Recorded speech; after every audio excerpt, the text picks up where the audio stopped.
Hey there, folks, and welcome back to the Paintcast. Joining me tonight, of course, is my co-host, Stu's Game Reviews, and tonight we're going to be discussing, well, lots of different things. Mainly, we're going to be discussing the issues, the political debates, the issues, everything going on in the U.S. right now, but we're also going to be discussing, you know, the latest video games, all that kind of stuff. So we're going to hop right into this right now. Let's start the podcast.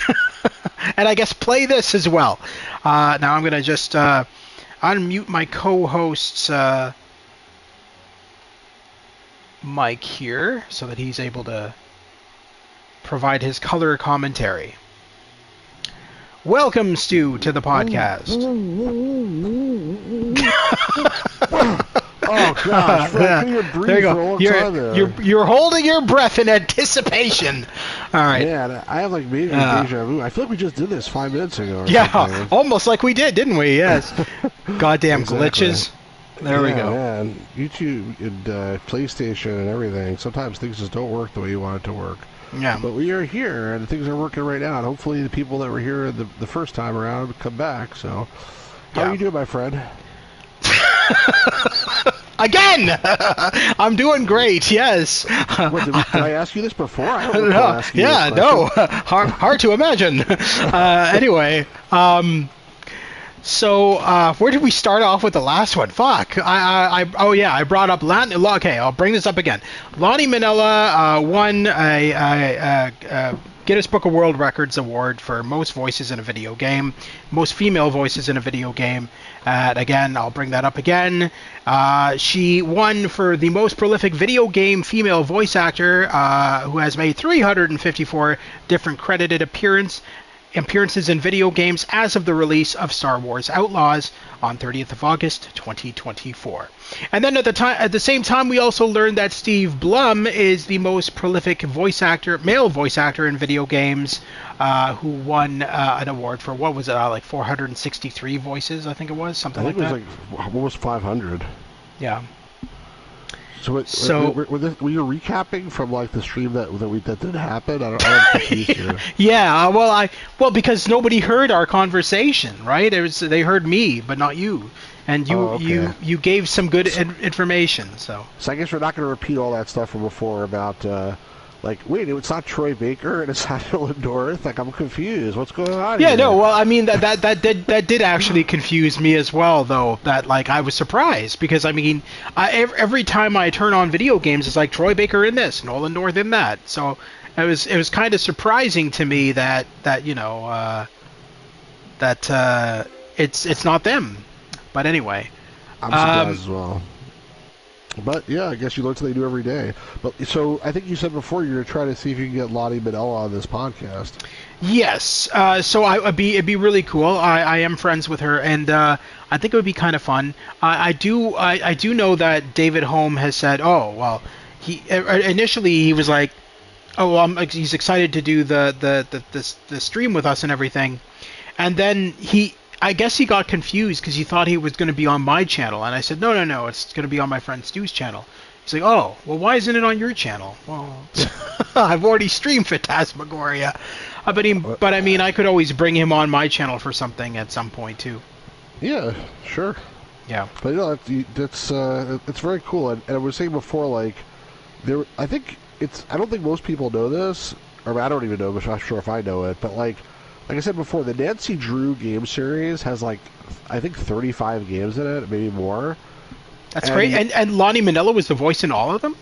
Yeah, except for the last one. It's funny. I think, like, the very, very last one, they changed her out for somebody else.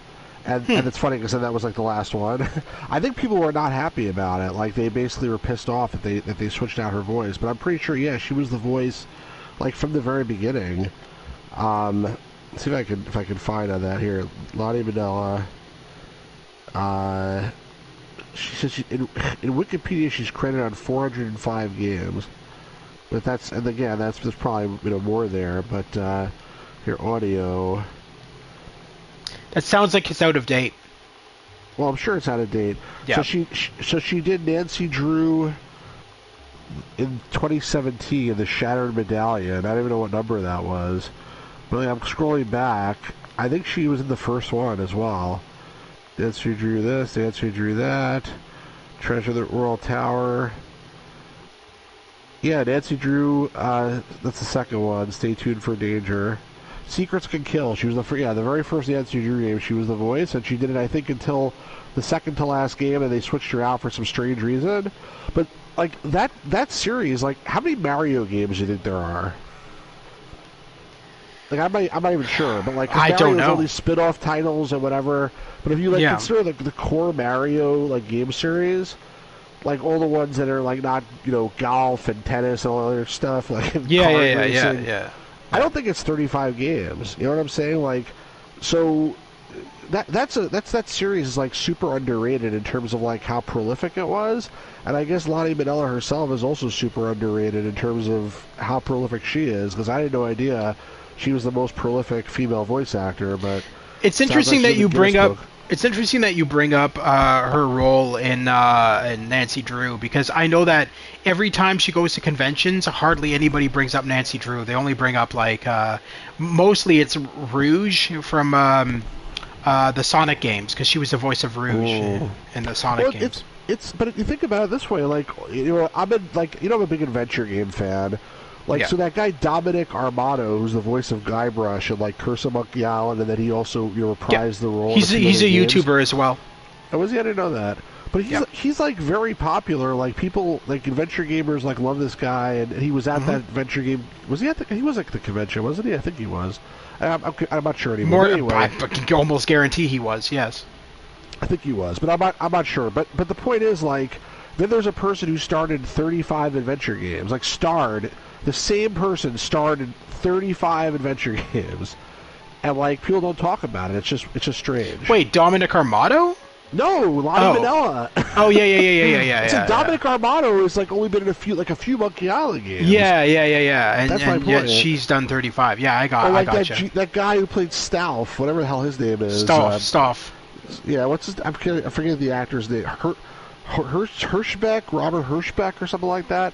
He was in like 3 games or whatever, and again it's like big deal, but like or Gary Owens in 2 Space Quest games, but Lani Minella was in 35 Nancy Drew games. And I think the reason is like just people don't like. It's like the problem is when a series is so long, it's like or whatever. It's like okay, Nancy Drew this, Nancy Drew that. I'm tired of Nancy Drew. I'm not going to play it, or it's just for kids. I'm not interested. But the truth is, they're good games. So anyway, that is definitely news.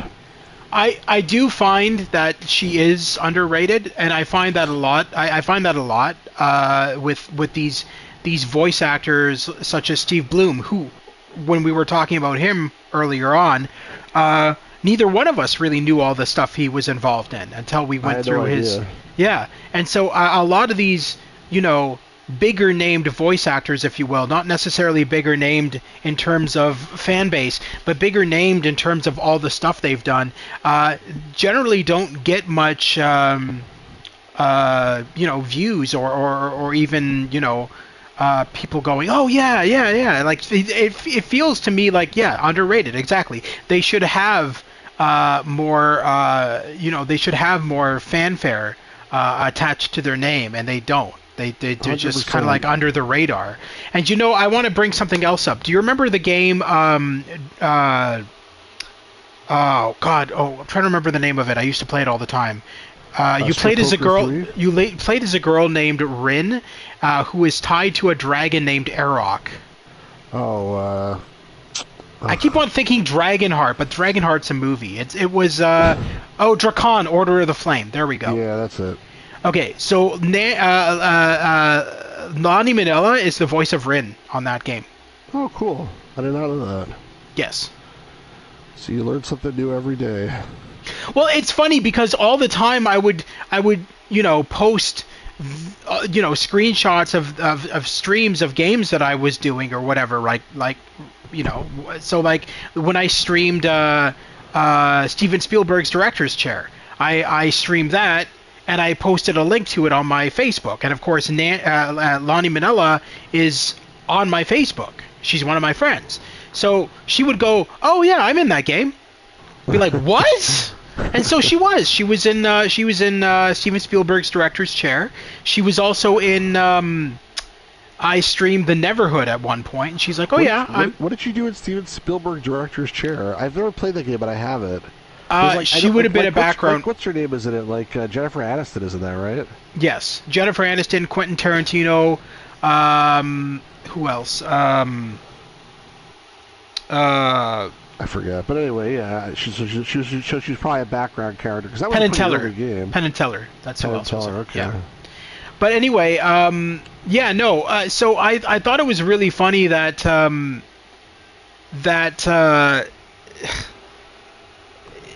she's like practically every game I was like streaming. She's like, "Oh, I'm in that. I'm in that. I'm in that." I went, "Oh, holy shit!" Like, she's definitely prolific. Yeah. Well, that's awesome. So, what other news is there in the world of gaming?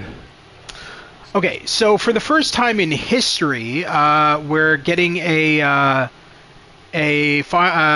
Silent Hill game that's going to be set in Japan. So every other Silent Hill game ever made none of them were ever set in Japan. So for the first time, at the end of the month, there's a new Silent Hill game coming out, which I will be streaming on my channel, called Silent Hill F, and that'll be set in Japan in the 1960s. Are they making another one after that called Silent Hill FU? You. Yeah, it's not really very funny, I know, but I tried. Okay. But let's go back to what we were discussing before we figured out that we couldn't hear you on the podcast. You were discussing how people need to. Arnold was saying that people need to. I'm trying to jog your memory here. Come on. I know what I was saying. I'm waiting for you to finish your sentence. I'm trying to word it here.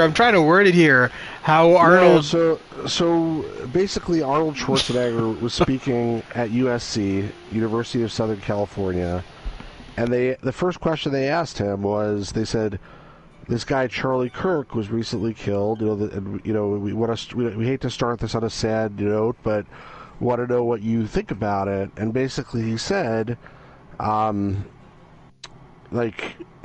essentially, everybody these days is divided, and social media in particular divides people. And then he said, but mainstream media also divides people. Yeah. And he said, Democrats divide people, and Republicans divide people. Like, everybody, sort of profits on people being polarized and divided. Like, for the media, it's like, they get the most attention when there's the most extreme stuff. And in social media, it's being probably manipulated by other entities. I was reading actually the news today that they found evidence that Russia, China, and Iran were all manipulating social media with fake stories about Charlie Kirk, about the guy that killed him. Like, one of them was there was a fake story that he worked for the Israeli Mossad. There was a fake story he was a MAGA Republican who was being paid or something. And basically, the goal of these fake stories was just to get people to read them and believe them, and just get them more excited and angry and whatever else. I'm sorry. The only thing I remember hearing was that the assassin himself was a MAGA supporter, and that's not true. It was debunked. It's something that came out in the beginning, that, because again, this was apparently this was misinformation that was being intentionally spread. But the stuff that I saw literally shows a screenshot of his Facebook, and it has him wearing MAGA hats and stuff like that all over his Facebook. I don't know what you saw, but my guess is that it was doctored. As far as I know, what I read is that originally when it first happened, first of all, there was a guy on MSNBC who got fired because he made some comments and he was saying, "Oh, we don't even know if he was really a shot. Maybe just one of his supporters was firing a gun in the air and accidentally hit him," which is a really stupid thing to say, but whatever. But then apparently there was some misinformation campaign. Oh, this is actually why Jimmy Kimmel got fired. Basically, you heard about this? Yeah, I heard that Jimmy Kimmel got fired, but I also heard that, before Jimmy Kimmel got fired anyway, Trump, before the assassination, Trump was literally threatening to take his job from him anyway. Well, that is sort of true. I don't think he threatened to take his job. I think what he said is like, Stephen Colbert, you're finally off the air, like you suck, and like Jimmy Kimmel, you're going to be next, or something like that, or you should be next. Yeah. Right. So I don't know like why exactly they fired him. To your point, but like the official reason was that he basically made a joke saying that, or it wasn't really a joke. He basically said that this guy was MAGA, and now they're trying really hard to jump through hoops to prove that he wasn't. And the thing is, like, there was like a thing that came out saying that he was MAGA, but apparently it's been debunked as far as I know, at least. It wasn't a true thing. It was just something that was like put in by like, they're saying even like foreign agents in social media or something like that. Because like in the beginning they were saying like, well, maybe this guy was not a left-winger. Maybe he was a right-winger who was upset that Charlie Kirk wasn't right-wing enough, and that's why he killed him. But apparently that was just like some BS. Anyway, okay. The point is, I don't know what the hell the point was. Arnold Schwarzenegger was telling these guys at USC, imagine if the Democratic club and the Republican club at USC would get together and they would do like a joint meeting and they would discuss like how to improve the problems of the world and actually talk to each other.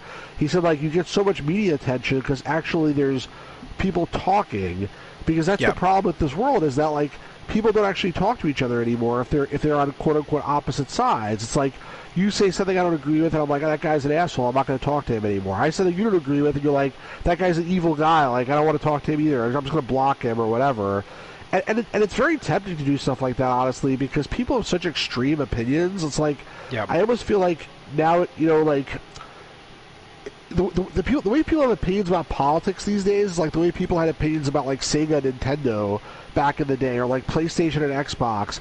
It's like, okay, PlayStation is the absolute best, like Xbox sucks, like PC is the master race, like everything has to be so extreme. It can be like there's like shades of gray and everything, but the problem is people like have such like strong viewpoints that it causes, I don't know, that's part of it. And then other people don't want to talk to them. It's just like, screw that guy.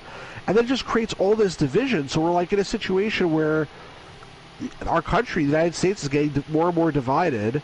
And then, like we talked about last time, there's also like we have, unfortunately, elements in our society, in our government, who are also like picking fights with other countries to make it worse, So I just feel like we're in a really bad situation right now. And the only way it's going to have any chance of getting better is if people, like, first of all, freaking chill a little bit, like, take the temperature down, and second of all, like, being willing to talk to other people, because I found, I try to be open-minded about almost everything, and I found that if I don't agree with somebody, it could be just they're an asshole. Like, there are definitely assholes out there, like, for sure, right? Yeah. And we've talked about some of them. But a lot of times it's like, my information is different than their information, because I heard something which is wrong, or they heard something which is wrong, or whatever, and then like we talk about it, like, oh really, that's what it is, like, oh okay, well then I have a different opinion now, or you know what I mean, like and you talk, or if you don't have to agree, you talk and you say, okay, well, you like PlayStation, or you like Xbox, like I like PlayStation. Like, I think you're an idiot, but okay, like we can agree and disagree. And we can still move on, because it's not like the most important thing in life. Well, I think in terms of the PlayStation Xbox debacle, it's totally different now, because maybe back then, for sure, but nowadays, because they're working together, there is a lot less animosity between Xbox and PlayStation gamers. You're still going to find the odd one who will be like, PlayStation sucks. But I mean, for the most part, people just are. It's so old news. Like it's like we're in a new era with that industry where gamers are all kind of like together in harmony. Wish politics were the same way, but. Well, I have strong opinions about certain things in gaming related stuff. Like we've talked about some of them. So like, I'm not a big fan of digital games. It doesn't mean I don't buy digital games. I do buy them sometimes. But I'm not a big fan of digital games. I'm a very pro physical, media. I also I'm not a fan at all of like grading games. I think it's horse shit. I think like collecting sealed games is also bullcrap. Wait, what do you mean by grading games? What are you talking about? Like WADA or VGA. You know what I'm talking about? No. Those guys, they take. Oh, you don't know? Oh my God! All right. Well, so like they find like a game, like a physical copy of a game, like a sealed game. When you say VGAs, you mean the Video Game Awards? No. It's a company called VGA, which I don't even remember what the hell it stands for. Okay. I think they started off grading comic books, VGA. But WADA is a company that was established just for games, and it's alleged to be like a little bit of a scam. We can talk about that in a second. But like, what they do is you send them your game, and then. Well, okay, let me take a step back. It started with comic books. So comic books, like, I used to collect comic books. You know, if you have like a copy of a comic book, if it's a mint copy, it costs this much. If it's fine, it's this much. If it's very good, it's this much. If it's poor, so there's different grades, and each grade has different price in the price guide of comic books. So let's say you're like some person who I don't really know anything about it. I just want to buy a comic book, and I want to get ripped off. And I don't want to have to guess like which condition it's in, because I'm not like smart enough to know that. I can go get a graded comic. So what that is, like, someone takes their comic book and sends it to a grading company, and the grading company will look at it, and they'll figure out, okay, this is fine. I think it's a fine copy, and they'll call it, let's say, 6 out of 10 or whatever. And then what they do is they seal the comic book in like a hard plastic, and they put a grade on it. And the reason why they do that is because, let's say they grade it, they say it's a 6 out of 10, and they just send it back to me. Like, then I could like ruin it and like turn it into a garbage, and then like it won't be 6 out of 10 anymore. So this way, if it's sealed, the person that buys it knows that it's a legitimate 6 out of 10, condition, and they can just buy it and feel safe and comfortable about it. The problem with it is that what happens is once it gets sealed, people don't read these comic books anymore. It turns into just like an investment thing, and it's not like about reading comics and enjoying them or whatever. So this sickness came into video games also, and I call it a sickness right now, but like it's even worse in video games. So what happens is they don't bother to grade anything that's not sealed. They'll take a game that's sealed, they'll send it to these grading company, they pay them, let's say, $100, which covers the cost of grading it and also the cost of slabbing it in this hard plastic, which is expensive. Maybe even more than $100. And then it'll get a grade. It seems to me like the grade that it gets is random. It's a random number between like 80 and let's say 95. It's like, it doesn't seem to be based on anything, but it's supposedly like the quality of the box and the quality of the seal and like whatever else. But it feels like it's a random number generator. And then they send this back to the guy, and then what happens is the guy takes it and puts it on eBay, and instead of being like a $50 game, he tries to sell it for $1,000. And then there's some schmuck who buys it too. That's the part I don't understand at all, because like for comic books, it made sense a little bit. Or I'm saying to you, like, okay, like, you don't know the condition of this, if it's good or very good, or it's a comic book from 1960. What the hell do you know? Now we're talking about a game that's sealed. It's freaking sealed. What else do you need to know except for the fact that it's sealed? Why would I pay $1,000 more for something which somebody wrote a number on versus something which I can just look at and see that it's sealed without having a number written on it? Like, how does that make any sense at all? So, yeah. I mean, you're agreeing with me that it makes no sense, but you're like, why is he getting so excited about it, basically? No. No, I feel the same. I feel the same way. Like, it's just weird. It's totally weird. And then there's this company called Heritage Auctions. They were in like the news articles. Well, basically there was a whole bunch of news articles a couple of years ago because the prices of sealed video games got like super inflated. Like, a bunch of people got together and bought a copy of original Super Mario Brothers for Nintendo sealed. And I think they paid $100,000 for it, and but it was a bunch of people who like got together, and it seems like they just tried to fix the price at it and like have a sale that wasn't really a sale because it wasn't really arm's length, and show that it's worth $100,000. And then based on that, the whole market exploded, and these guys are selling. There's a crazy business where they're grading these games and they're selling them to auction sites for big money, and other people are like flipping them to other people and whatever.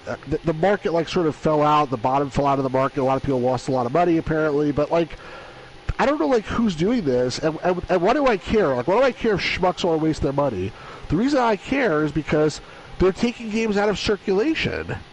So like, if I want to buy a copy of the game to actually play it, I can't because someone else bought it and like sealed it up like in I don't know, what's it called, carbonite, like from Empire Strikes Back, and it's like no one's ever going to play this game ever again now, and it just pisses me off because I think games are made to be played and not to be like I don't know, looked at and play it yourself, looking at it, whatever. But the point of this whole digression is there are some things which I feel strongly about, as you can tell. Mm-hmm. However, other people are entitled to other opinions. And if you have an opposite opinion on this, or somebody else does, if Fuzzy Numbers does, or anybody else does, I mean, I'll say you're dumb. I mean, I shouldn't do that. No. But the point is, like, first of all, I'm certainly not going to like become violent about it because, like, who cares? Exactly. And this is not an important thing, really. But like, we can agree to disagree. Like, you can say, hey, here's my reason. Like, and I've had these conversations with people. They're like, well, I just like, I like looking at the boxes, and I can download the games anyway. So, like, I don't need to play I play the games, but I don't need to actually play it from the physical cartridge or whatever, or the CD. I can just download it and and whatever, and I'm good. And I'm like, well, okay, that's not me, and I don't agree with that. But you know what? Like, you're entitled to your opinion. And we can all live together and be happy. It's funny because I used to get that kind of shit all the time where I was like talking about games and then somebody would invariably come on and be like, well, you don't know what you're talking about because you're a PlayStation gamer.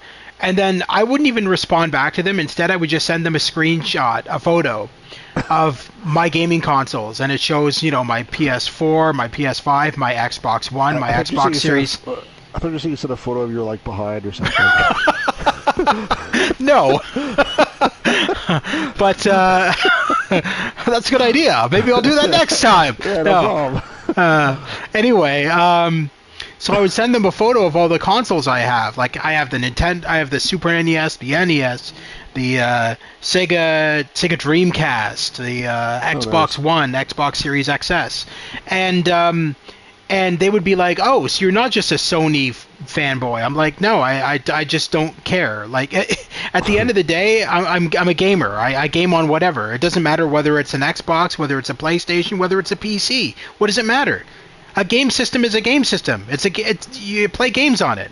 Like, I mean, totally good attitude. But I agree with you. By the way, I like to have all different types of systems. And But if there was somebody who was like, I mean, the problem with these people that are like the master race, PC master race or Sega master, whatever it is, Sony master race, it's only because they're annoying about it that's a problem. But if I said to you, like, hey, you know what, I just really prefer Switch. I like collecting for Switch. I like the fact that the cartridges are so small I can shove my behind, or like whatever my stupid reason is. Like, you'll just be like, all right, like that's okay. You can think what you want, but the problem is, like, with all these political issues, it gets very polarized. Like, I don't want to talk about anything really specific, but like, let's say for Charlie Kirk, it'll be like, well, hey, did you know that Charlie Kirk said that, like, he hates you, like he hates Jews, he hates gay people, he hates blacks, like whatever it is. I'm making stuff up, but like, people will say shit like that, and then people will be like, oh, okay, well then he's a piece of shit, and like, I'm glad that he, whatever. I don't want to say too much on a thing because someone will clip it and take it out of context. Of course.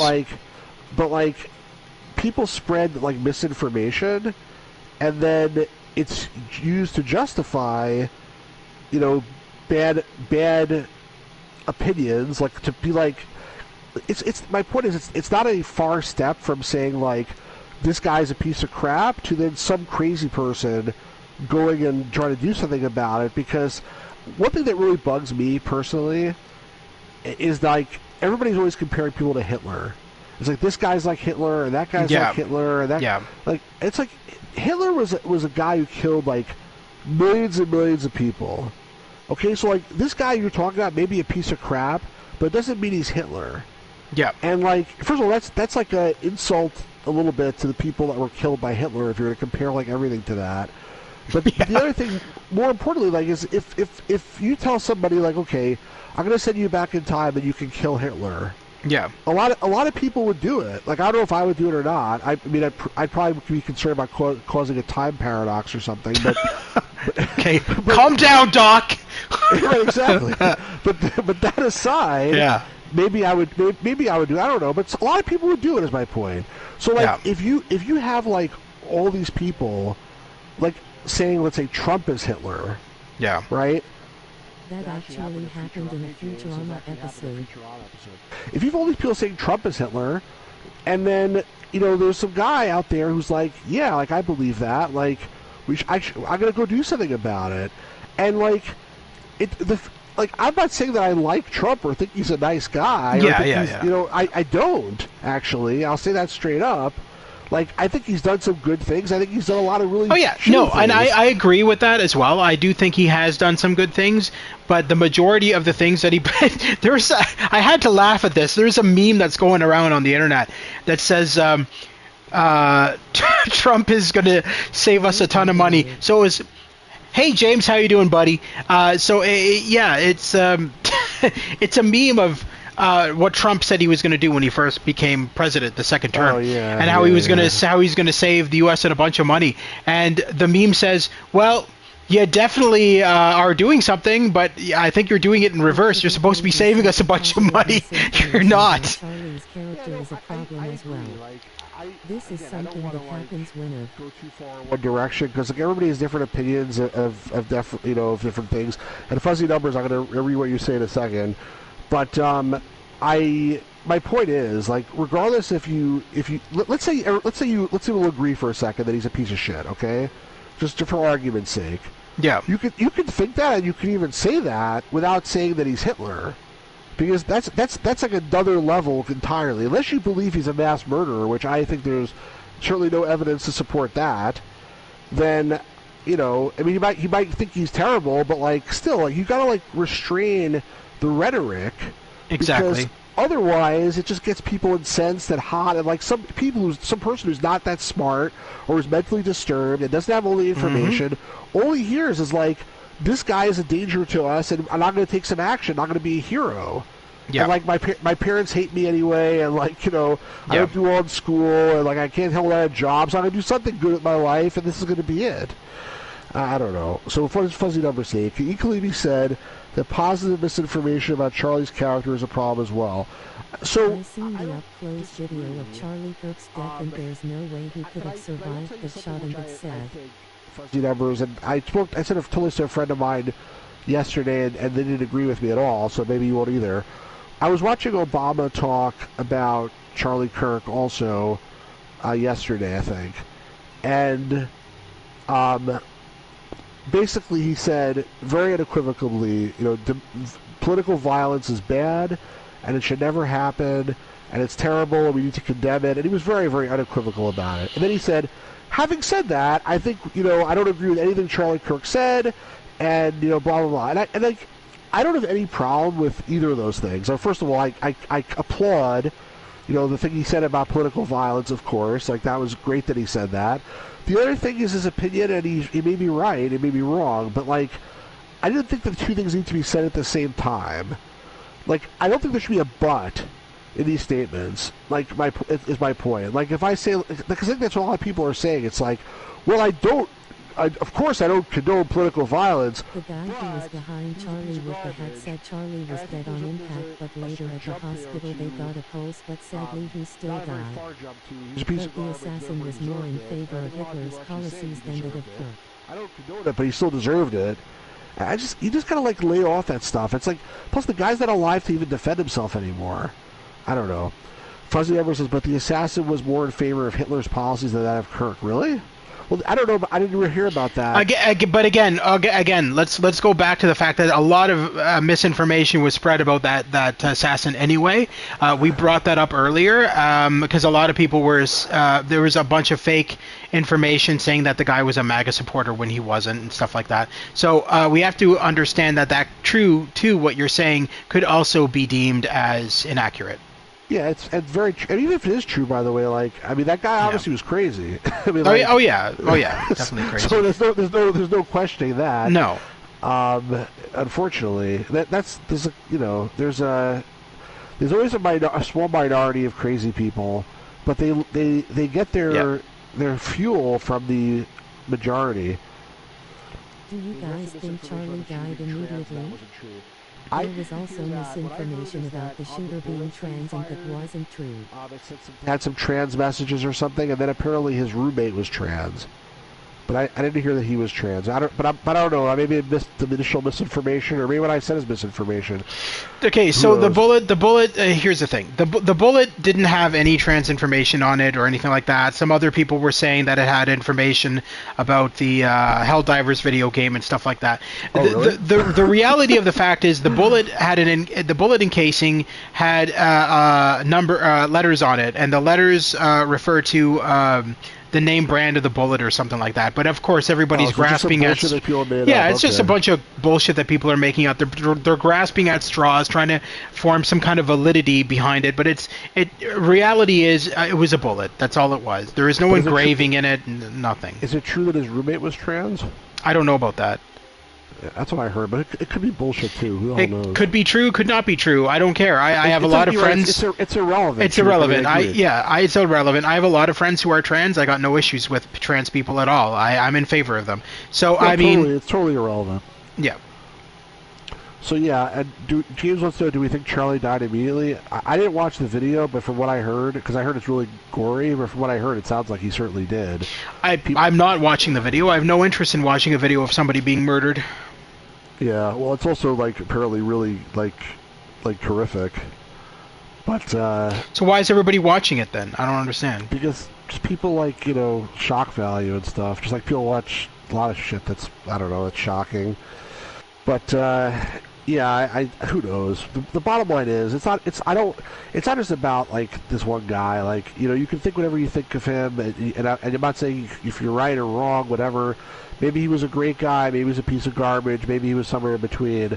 It doesn't matter to me, really, for the purpose of what I'm saying. What I'm saying is that everybody needs to freaking chill a little bit. Mm-hmm. And, like, if there's somebody that you don't agree with, like, have a conversation with them. Unless they're, like, a real psycho, whatever, like, which some people really are. But, like, I think people are too quick to just dismiss people and just be like, that guy's just an asshole. He's a jerk. He's evil, whatever. Like, I'm not going to talk to him anymore. Yeah. Like, the only way we're going to get healed. I've sadly seen the video and it's really bad. I heard if he had survived, he would have been paralyzed neck down. Apparently, the shot broke his spine. Some people are saying, well, this is exactly what Charlie Cook stood for, was dialogue, blah, blah, blah, and that he was killed for it. And there's other people saying, like, well, Charlie Kirk had this thing where he was, and I don't want to say it, he was like, he basically made a comment saying that in order to have some people would have to die in order for us to be able to have gun laws, like where people have guns. So like, oh well, he died now. It was he's something he was in favor of, which is really crazy. But anyway, the bottom line is it's not about that. It's about like I don't know. I like to think, and the one thing I will say about him based on videos I've watched, because there's a lot of videos. For whatever reason, and I'm not even subscribed to his Facebook, but I'm constantly getting videos from his Facebook. So I don't know I don't know what YouTube is doing nowadays, or not YouTube. I don't know what Facebook is doing nowadays. But they're sending me like all these videos of stuff that I'm not even subscribed to, and then I end up watching the videos. So it's almost like an algorithm. I don't. More. Yeah, and then it gives me more. So so I'm falling for it, whatever the fuck it is. But anyway, that's neither here nor there. So I've been watching these videos of Charlie Kirk at these schools being like interviewed by students, and the one thing I have noticed about him is, and I don't like it, is that he goes into these schools as a debater, and automatically he is going to fight with you. His body language gives it away. His attitude gives it away. The fact that he is constantly... I agree. I don't think he deserved to die. I agree with you. That's not what I'm talking about. What I don't understand is, like, he goes to all these schools, but he's there to debate. He's not there to be like, oh, you're right. when he's talking to these students. He's never going to do that. He's never going to do that because his body language, dude, it gives it away right away. He's always scowling. Every student that comes up, before they even fucking open their mouth, he's scowling at them. I'm not sure about where y'all lie, but here in the South I've not heard anyone say anything bad about Charlie and anyone who might. I didn't know really like even what his organization was or until he was killed. I didn't know any of this stuff about his wife is out of blood, she is pissed. Probably like you saw as well, like in the past. And one thing I noticed about him is that, to your point, I don't think he ever... Blood? Out for blood? Is that what you're trying to... I think he means out for blood. I don't think he ever had any intention of learning anything from any of the people he debated with. So, like, if when I say have a conversation with people, I don't mean try to force your views upon them. Yeah. I mean the opposite. I mean try to learn from them. That's what people should be trying to do, is try to learn from other people. He was going out there and he was basically saying, like, I'm gonna argue with you and I'm gonna prove you wrong. And one of the things I noticed he did in one of the clips was, he controls the power of their microphone.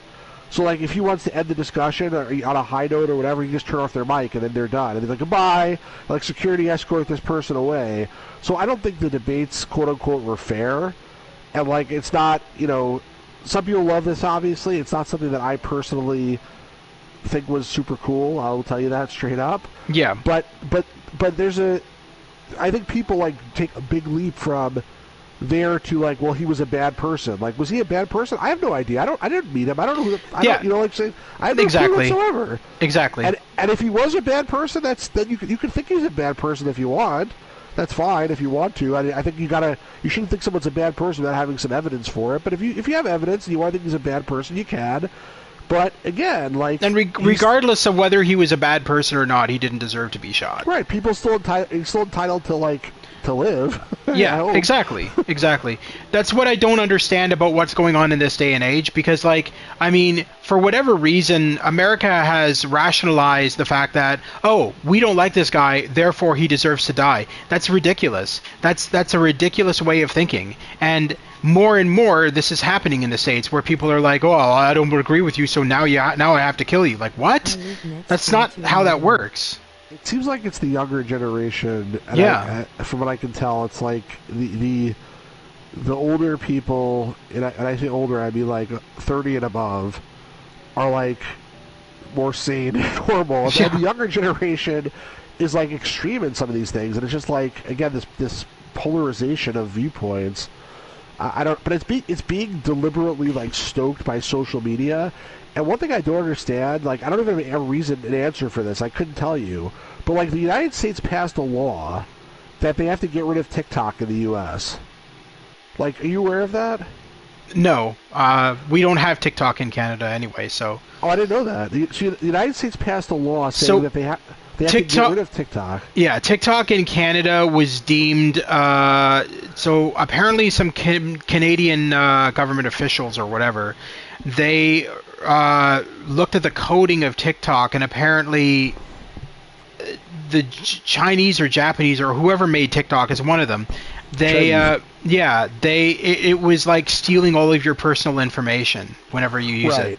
And also, they had access to, like, lots of stuff, and they also were, like, using it to push misinformation. So I guess the U.S. had the same conclusions, or they got it from Canada, and then the U.S. Congress passed a law, as my understanding, saying that TikTok had to be... This happened, like, at the end of the Biden administration, I think. TikTok had to be either... China had to either sell it, like get rid of it, or if not, then it was going to be banned from the U.S. And when Trump took office, he decided to put that on hold. Like, he rescinded it. Cancel it. I don't think he actually can cancel it, but he has the ability not to implement the law right away. I mean, I don't think he's supposed to be able to do that, but they do. Presidents do this, and he didn't implement. He basically delayed it, and it's been delayed. And it's still delayed. I don't know why. I have no idea why, but. Meanwhile, like, all these young guys and girls or whatever are on TikTok all the time watching these meme videos, and a lot of them are just people, like, doing whatever they're doing, but some of them are actually, like, misinformation and, people trying to stir up, all sorts of nonsense. So, I don't know. Anyway, I'm just ranting at this point. I'll never forget I got to tell you something funny. So I'll never forget. A couple of years ago, I was in a taxi with my roommate. This was when I lived in London, Ontario, and we had taken one of those taxis, and the woman who picked us up was a real whack job, and she was like telling me. She just kept on rambling on about Trump and Trudeau, and she was going, well, you know, Trump is into child trafficking, and I'm like, what? What are you talking about? And she's like, it's true. And did you know that Trudeau is actually a lizard person? And I'm like, I want to get out of this cab. That's what I do know. I want to leave your cab. That's so funny. Like, I was like, I was just so dumbfounded.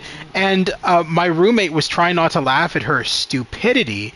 And I'm like, I pretended that I agreed with her. Not necessarily agreed with her. I didn't want to say, ma'am, you know, switch to decaf, but I mean, realistically, that's what I was thinking. But so I was like, where did you hear that? And she's like, oh, I read it somewhere online. Well, I'm like, oh, there you go. There's a reliable source. Where did you go to, the National Enquirer? Like, come on. Probably read it with Chase. Yeah. But that reminds me, years like before COVID, there used to be a car service in my neighborhood, but they shut down during COVID because they couldn't stay in business. But like I used to use them occasionally.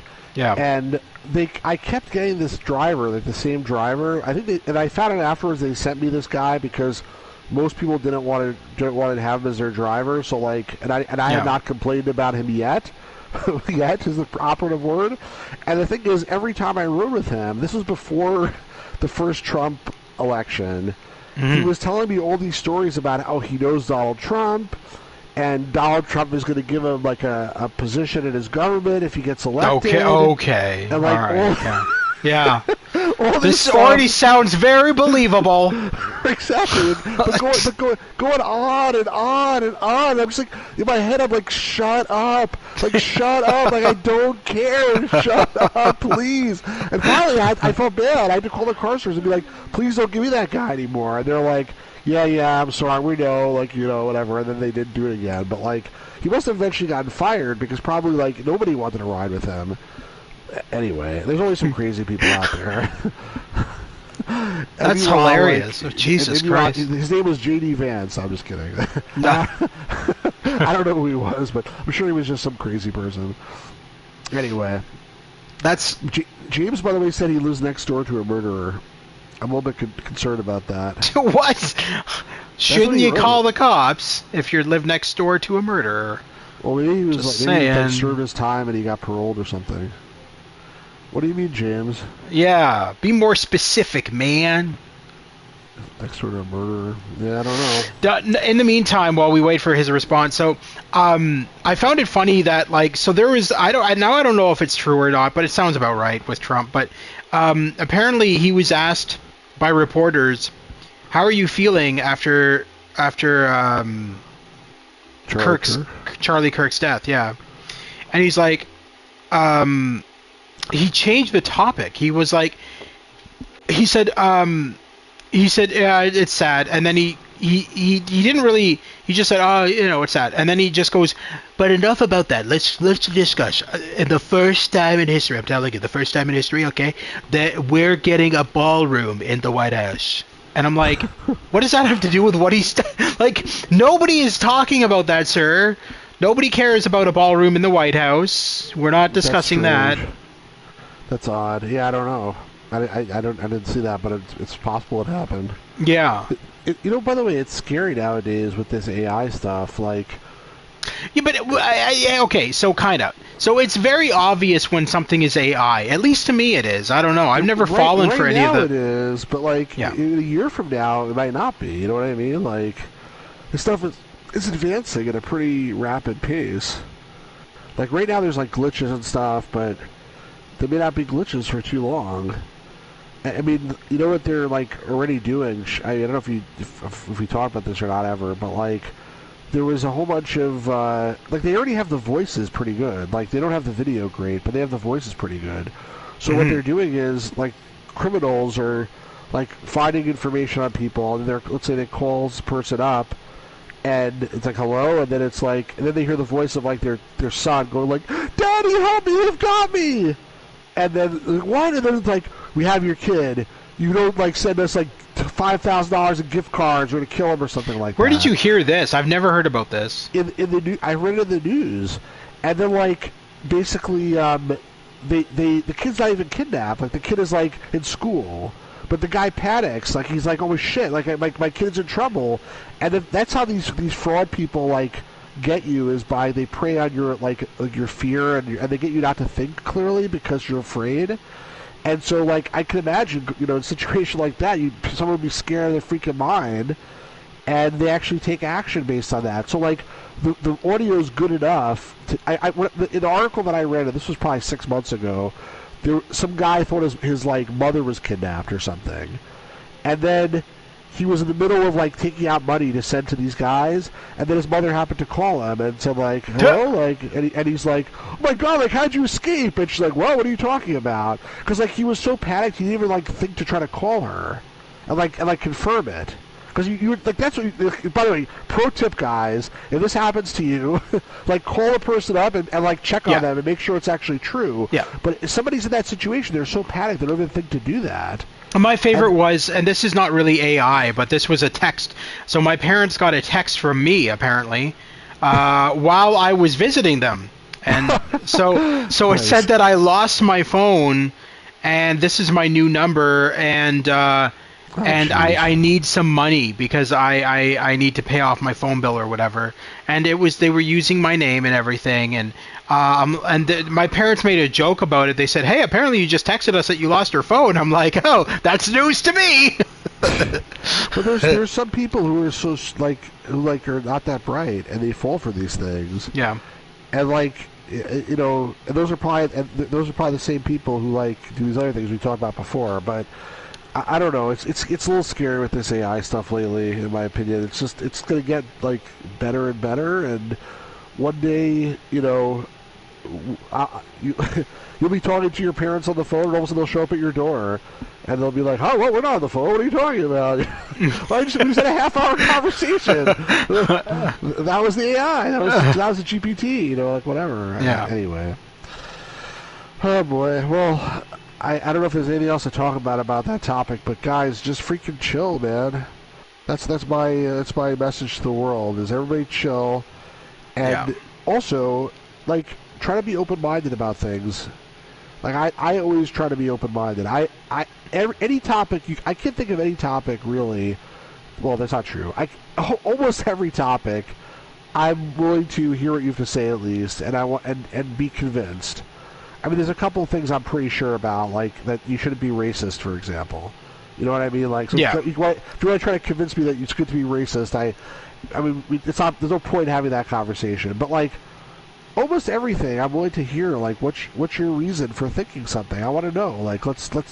Maybe I can convince you. Maybe you convince me. Like, whatever. I mean, obviously, I don't have time to debate with every single person in the world. No. But like, if it's somebody that I know or whatever, like, and it takes courage to have those conversations, by the way, because what'll happen is like someone will come with a very like extreme opinion and just say like, for example, like that person, like president whatever, like or prime minister whatever, he's a dumb stupid like, and then like at that point you don't want to like say, well, it can't be that bad, right? And because then you get the person like angry at you too, like, what do you mean? Like I already told you.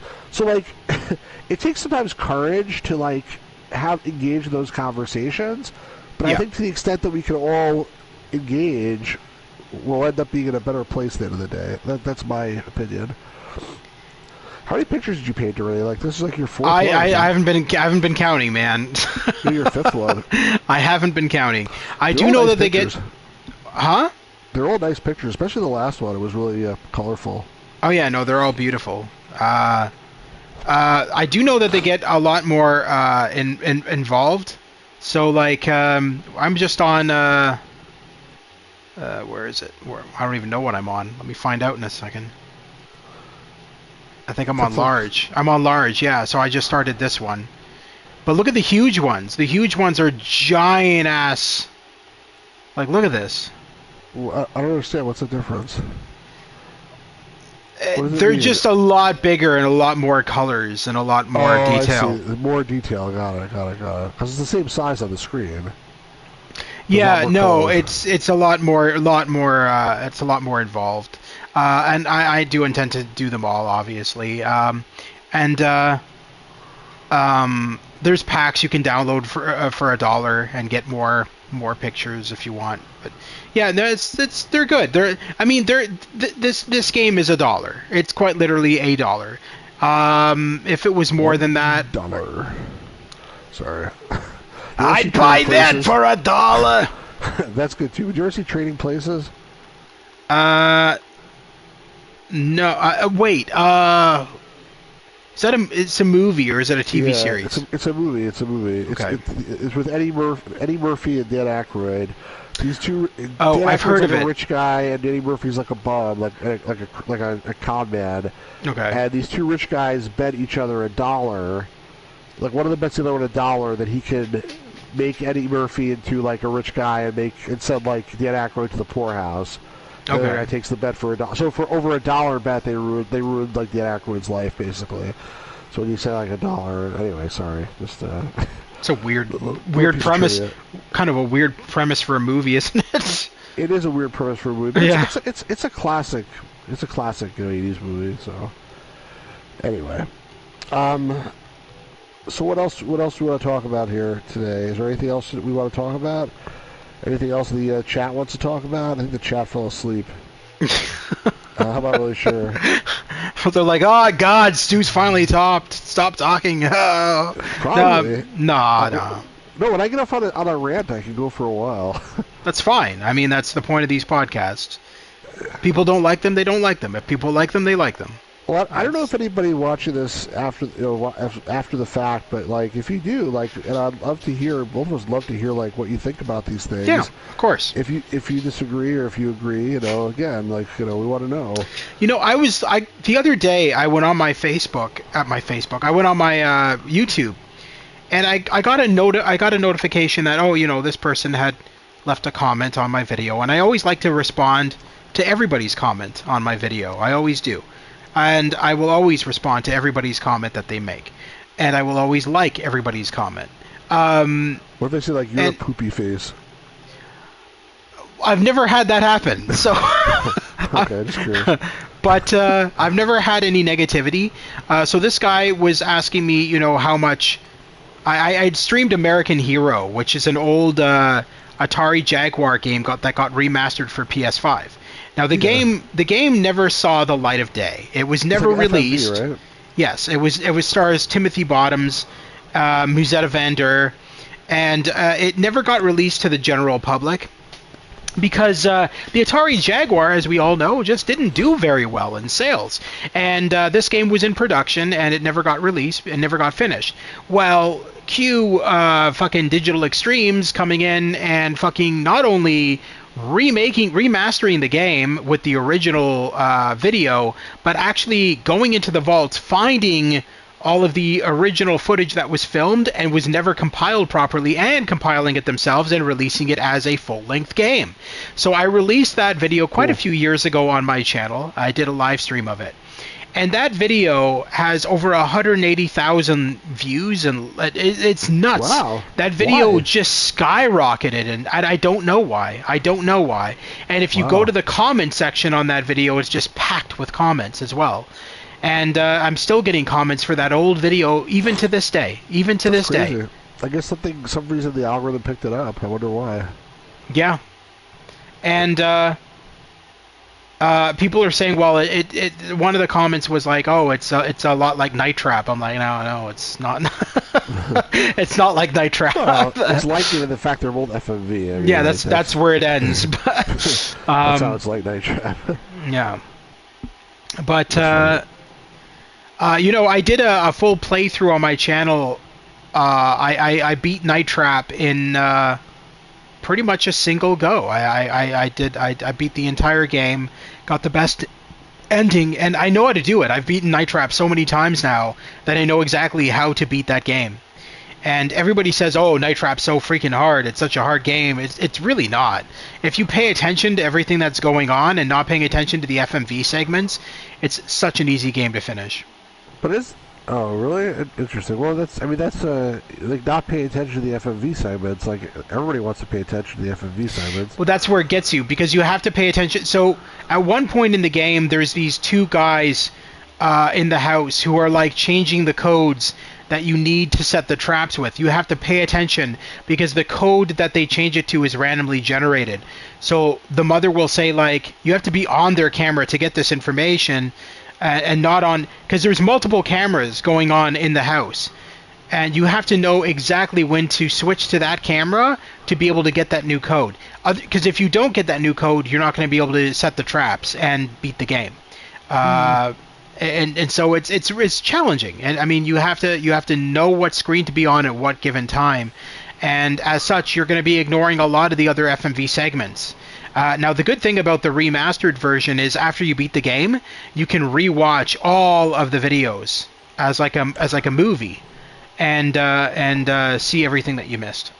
I think I never played Night Trap, and I think if I did play it, I would probably just leave the camera on like just one thing and just watch it straight through.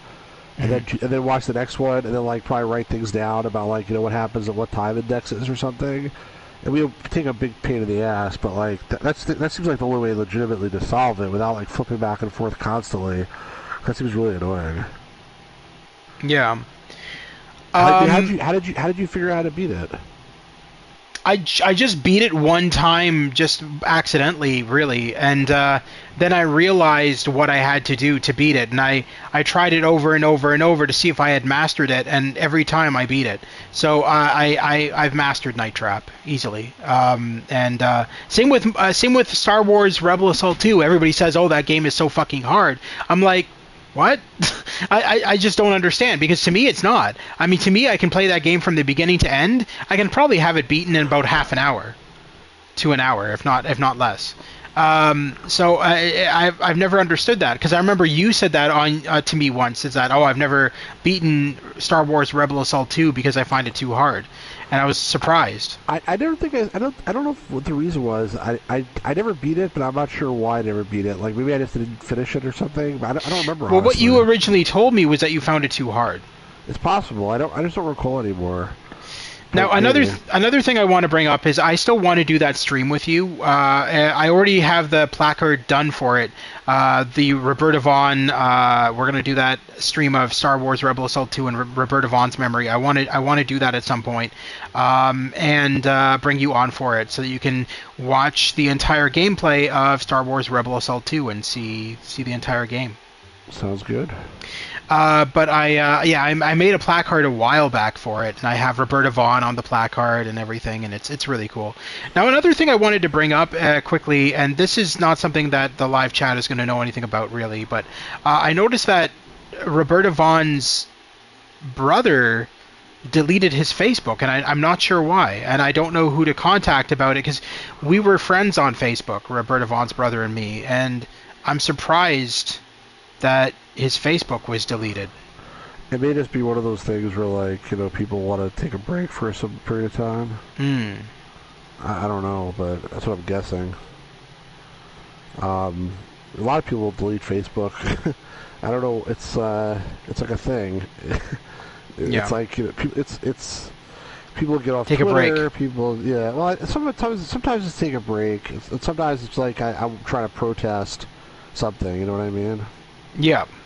So I don't know in this case what it was, but it's probably something like that. But anyway. But so anyway, another thing that we brought up in the previous podcast that we didn't talk about here was Stu asked what are the upcoming games coming out. So at the end of the month we got Silent Hill F coming out. Weird name for a game, I know, but are they making a sequel called Silent Hill FU? Yes. Ha ha ha. Yeah, That joke was funnier the first time, wasn't it?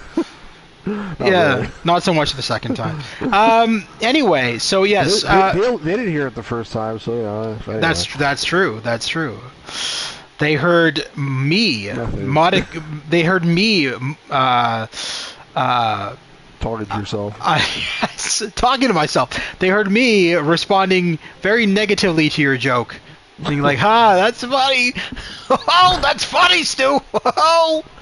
All right. Anyway, yes.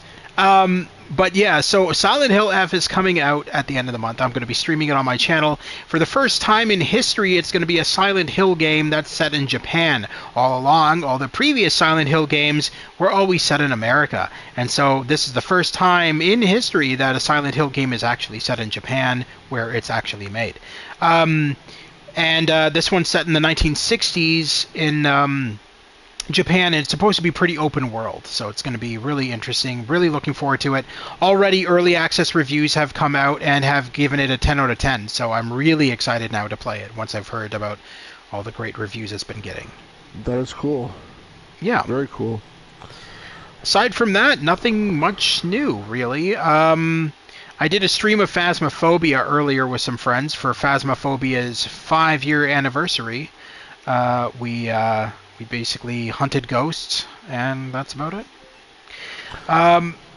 What's going on with you? Like, I missed your stream last night.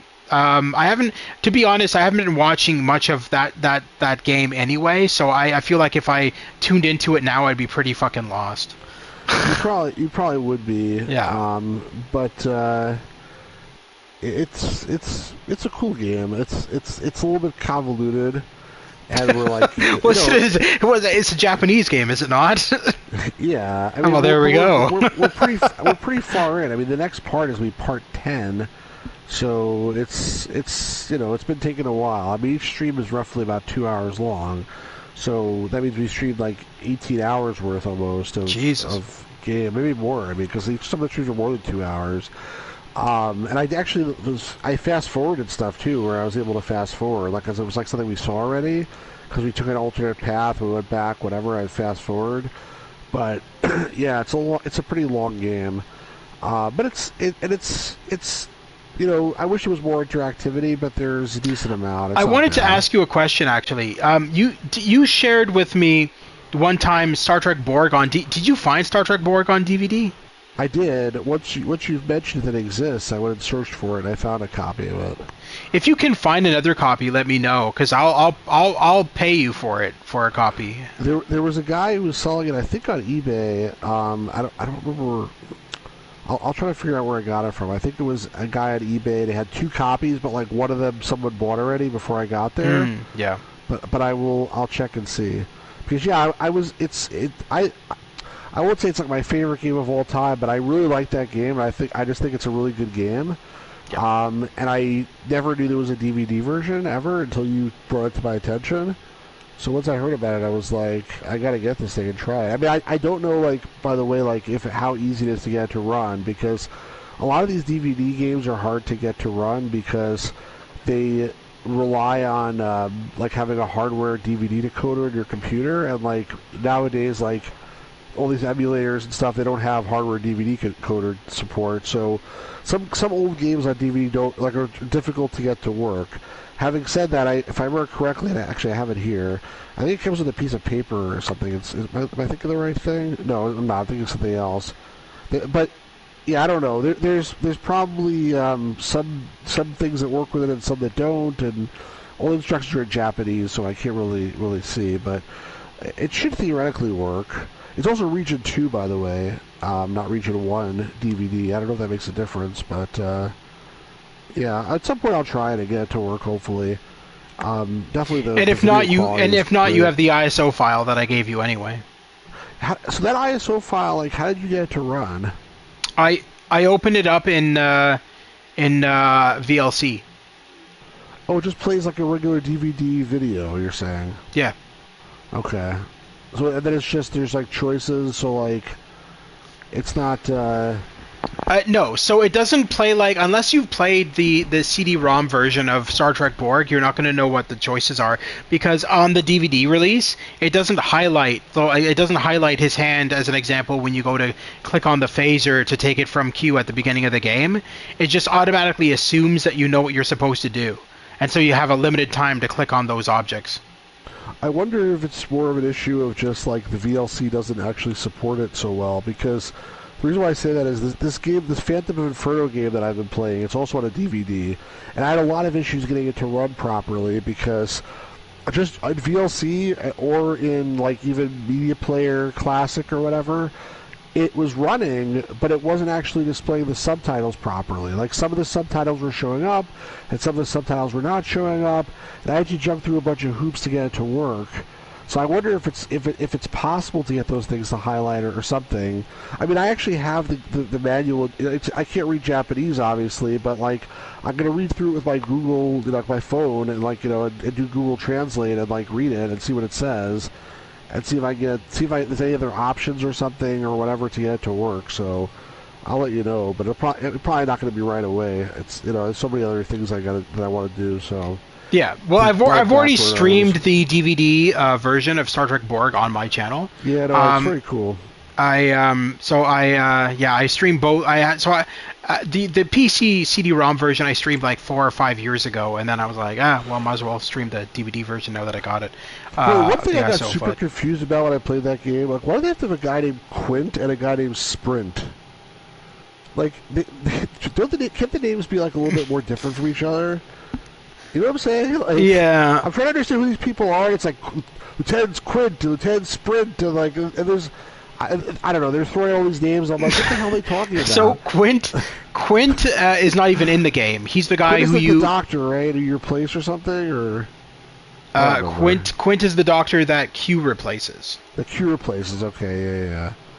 And then Sprint is you, I guess. I don't know. Sprint is the security guard that you replace. Right. So why couldn't they call it just like Ted Smith? Why don't you Sprint? Ted Smith. What? Ted, Lieutenant Smith. Why don't you Sprint? I thought you said Ted Smith. I'm like, what the hell is that? Lieutenant Smith and Dr. Jones. Yeah. Like, why do you fancy? It's just whatever. Anyway. Yeah. I don't know, man. I mean. I see you like Star Trek Borg, but I actually like Star Trek Klingon better. I just thought the story of Klingon was not as interesting. I mean, I remember there was a part where Gowron like talks to the Pakleds. That was cute, but like they just started like flying around in space, like doing God knows what. I don't really remember what they did. It was all tied to the mission. Stu, come on. The truth. Jesus, flying around in space. There is no rhyme or reason. Come on. It wasn't too interesting. I don't know. It was whatever. Okay, so they're looking for your character's father's assassinator. Like the guy who murdered his father. Yeah, they're not just flying around in space for the hell of it. There's an objective. God. I don't know. I guess I'm a sucker for time. No Man's Sky. I'm a sucker for time travel, and I like Q, and so I just was much more into that game. And I played Borg first, and then I played Klingon afterwards, and I had very high expectations because I was like, I loved Borg. I mean, that was part of the problem. The expectations were too high, and I couldn't live up to them. So maybe I need to play it again at some point. It also comes, by the way, with Klingon Language Lab, if I remember correctly. Yes, hosted by Michael Dorn. Is it? I don't remember anymore. Yes. But that was interesting too. But it's just, how much Klingon language are you gonna learn? So I don't know. I thought it was okay. But I have to go back to it. There's a lot of Star Trek games. I'm gonna give you some fun facts about Star Trek Borg and Star Trek Klingon. So Star Trek Borg was actually directed by Jonathan Frakes. Really? Yes, and Star Trek. Hold on. Sorry. Star Trek Klingon. Let me rephrase that. I said that wrong. Star Trek Klingon was directed by Jonathan Frakes. Star Trek Borg. Okay. Now it sucks. Yeah. Well, that's why. But when I said Star Trek Borg was directed by Jonathan Frakes, oh my God, it's so good. That's amazing. No wonder it's so good. But anyway, yeah, okay. Anyway, Star Trek Borg was directed by the director of Star Trek First Contact. I can't remember his name, but First Contact was Jonathan Frakes. No. Maybe it wasn't First Contact, but it was one of the Star Trek movies that was directed by somebody else. But anyway, another thing with Star Trek Borg is it has a lot of those actors that are in that game are veteran Trek actors. Now, they may not be like main characters in The Next Generation, but a lot of them were from The Next Generation. So as an example, the guy who plays your father in the game, you know how the premise of the entire game is you're trying to save your father? So the guy who plays your father in that game is actually from an episode of Star Trek The Next Generation. He who's the father of that kid or something? Yes, the kid who had an imaginary friend, correct. Right. That was a shitty episode, by the way. I didn't mind it. Opinion. I didn't mind it. Oh, I didn't mind it. It was just shitty.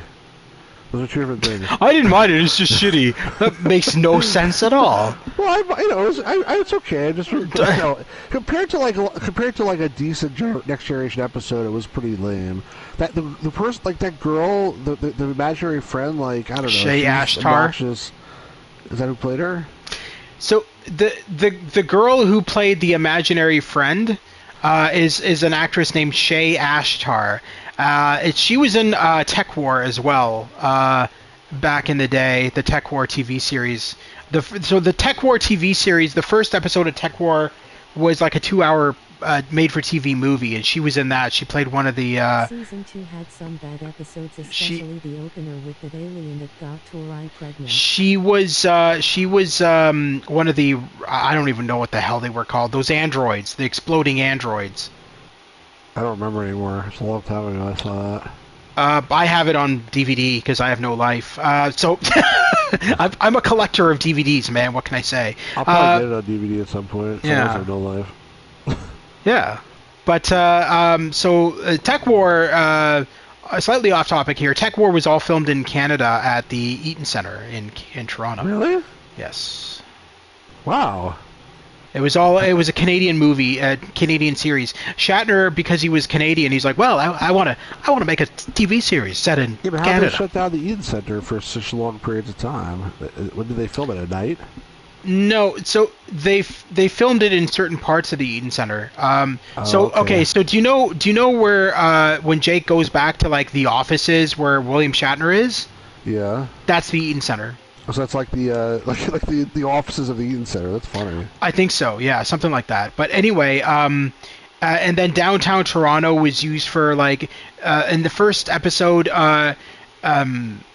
Jake Cardigan ends up on the streets on the streets looking for like one of those fucking guys to go into cyberspace for him or whatever. And that was all downtown Toronto. I recognized it right away. It's the exact same like with Short Circuit. Every time I see Short Circuit 2, I go, Jesus Christ, there's the Eaton Centre. Jesus Christ, there's downtown Toronto. It's like you notice it when you're somebody who has lived in Toronto and has been to most of these places. You recognize them right away in movies. You just go, you just kind of roll your eyes and go, there's Toronto again. Like. So, by the way, James never answered why he lives next door to a murderer. Like, we want more information on that, James. Yeah. I say Next Gen is the best series. I think the Gamers Grotto agrees with you there. I think it's very good, but there's also, if you haven't seen Deep Space Nine, which neither of you have, you can't really compare it. Hold on. No. We're not going to discuss Deep Space Nine because I remember when me and you and Scott McAfee back in the day were talking. I was talking about this. I said, Stu, what are your thoughts on Deep Space Nine? And Scott McAfee was of the notion that Deep Space Nine is an incredible series. You're gonna really love it. And then Stu then responds, "What are you talking about? Scott, you're on crack." And he's like, it's like talking about how it's such a terrible show. I don't know, but you were like... This just goes to show, like, my original premise, like I said before, that you have to learn, you have to, like, be open-minded, and it is possible... So what happened? That was an echo there. It is possible to like learn something and whatever. So I'm not saying it's better. I'm just saying that you guys didn't watch it, so you can't say that it's not better. You were debating with him on it. I'll never forget, and I was laughing my ass off because Scott McAfee's responses were like, "Quick, Jeremy, where's the self-destruct button? I want to destroy this goddamn fucking conversation." That was so funny. We were playing Bridge Crew, right? No. This was we had you had back in the day when we first became best friends. It was on my stream. No. It was on Facebook. You made a Facebook group for me, Scott McAfee, and fucking Matt Williams. Matt Williams, yeah, and we were in there talking all the time and talking about the latest shit and everything. I forgot about that. Yeah, and that's where it was brought up. And I still have the screen captures from that. I still have the screen captures of that conversation and always laugh at it whenever I look at it because Scott is just like freaking losing his shit. He's like, I can't believe what I'm hearing. Stu, we were best friends. Now I want to kill you. It's like, it's so funny. Well, for the record, Deep Space Nine is pretty good and you guys should watch it. But yeah, Next Generation was a good show, and James also says Season 2 had some bad episodes, especially the opener with that alien that got Troy pregnant. So just FYI, that episode was written for not for Next Generation, it was written for Star Trek Phase 2, which was the show that was supposed to come on, like in the 70s, they were going to do a revival of Star Trek called Star Trek Phase 2. And Leonard Nimoy was not going to be in it because he didn't agree to be in it, but most of the other original cast signed up for it. And then they decided to scrap it, and they made the Star Trek The Motion Picture instead. But they had a bunch of scripts they had written for this thing. So in Season 2 of Next Generation, there was a writer's strike, and they weren't able to get new scripts, and so they reused some old scripts that they had in the Star Trek franchise. And one of them, I believe, was that script with Troy got pregnant from the alien, which I agree was a really, really horrible episode. But I guess they didn't have writers around to write anything better, so can't totally blame them. What's interesting is that Marina Sirtis did say at one point that she felt that her character didn't get enough didn't get enough story. And then suddenly they're making entire episodes devoted to her pregnancy and everything, and I'm like, wait, what? Well, you know what's funny? Well, actually, two things about that. One is that, Denise Crosby left the show because she felt that there was just too many characters and like she wasn't getting attention or whatever. Yes. So I guess once they got rid of one of the female characters, they had one less female character to deal with, and then they Now, did you know that they brought this up in the Blu-ray release of Star Trek: The Next Generation? There's a special feature with the entire cast sitting down and reminiscing, and I didn't know this, but do you know when Season 2 of Star Trek: The Next Generation aired, and Gates McFadden was replaced by Diana Muldaur. And so Diana Muldaur, supposedly for the longest time... What? Hello, what? Are you getting a phone call or something? Okay, anyway, Diana Muldaur... oh shit, he lagged out. Son of a bitch.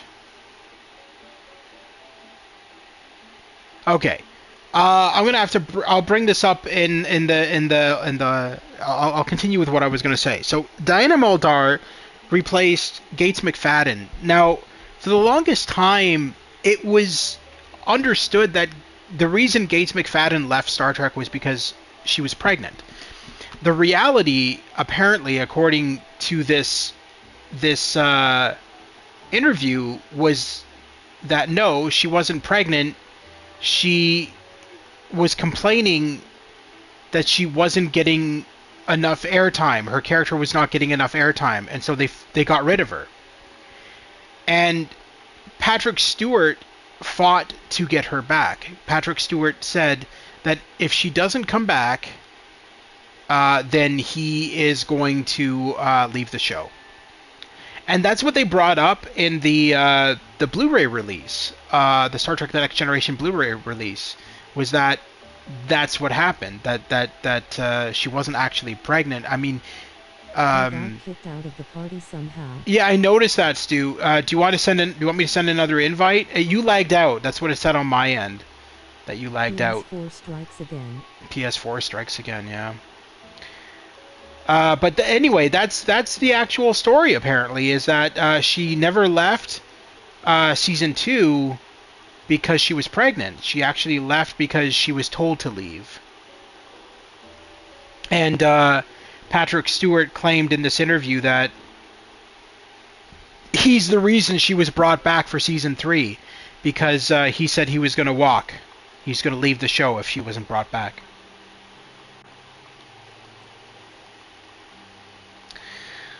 Do you want me to send you another invite, Stu? Let me know in the comment section. Or in the live chat, I should say.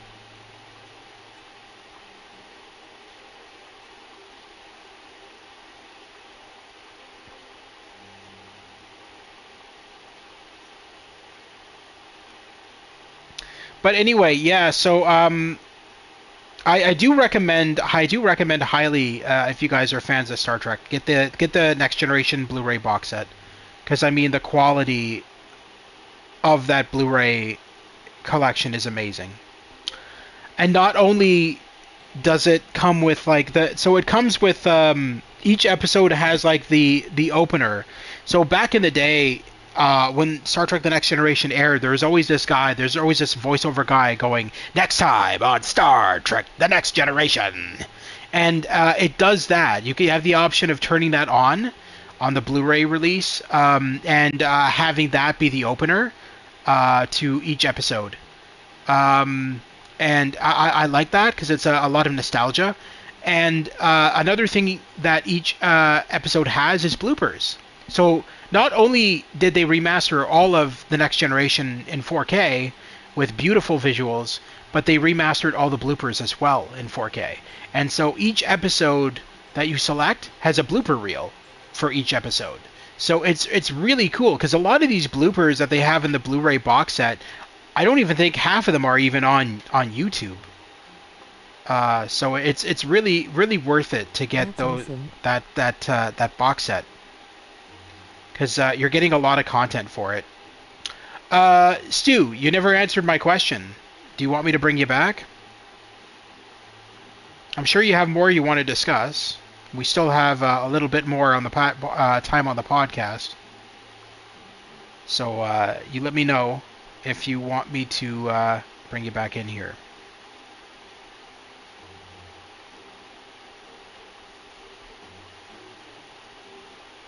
But yeah, no, I tried to come back and it didn't work. You tried to come back and it didn't work. Hang on.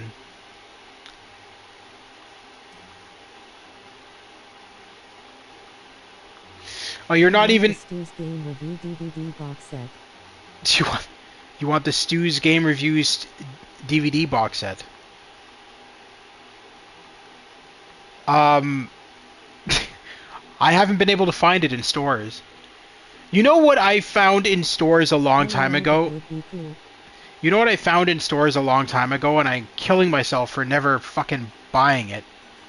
I found, now a lot of you may not know who this is. It was a Canadian series, but there was a Canadian series back on TV back when I was a kid called Mr. Dress Up, and it was with a Canadian, a very famous Canadian actor named Ernie Coombs, who hosted it. He played Mr. Dress Up, and many years ago, when I was living in Toronto, I found a box set.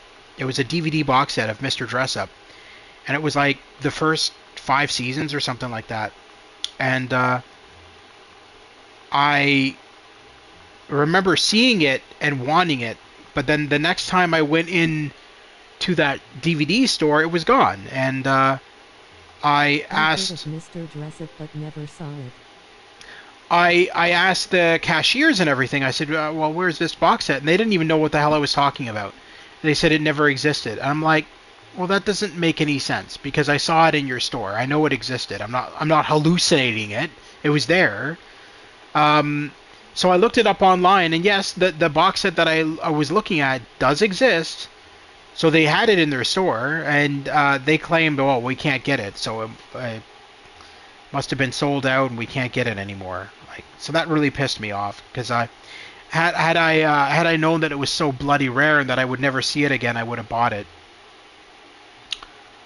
But I do have a lot of really obscure DVD box sets.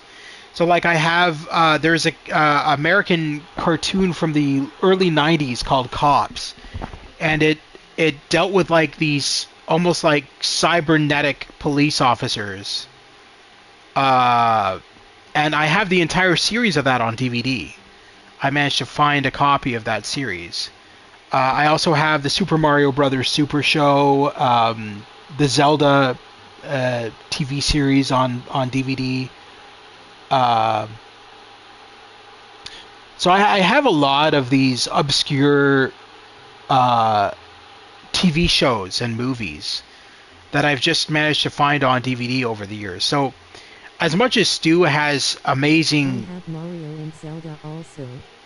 As much as Stu has amazing video games in his collection, I feel like my DVD collection is probably... Sharks on DVD, and funny enough, it has an episode of Cops on it. Oh, nice. That's cool. But yeah, no, I knew that you had Zelda and Mario on DVD, Stu. You brought that up with me in the past. That is cool.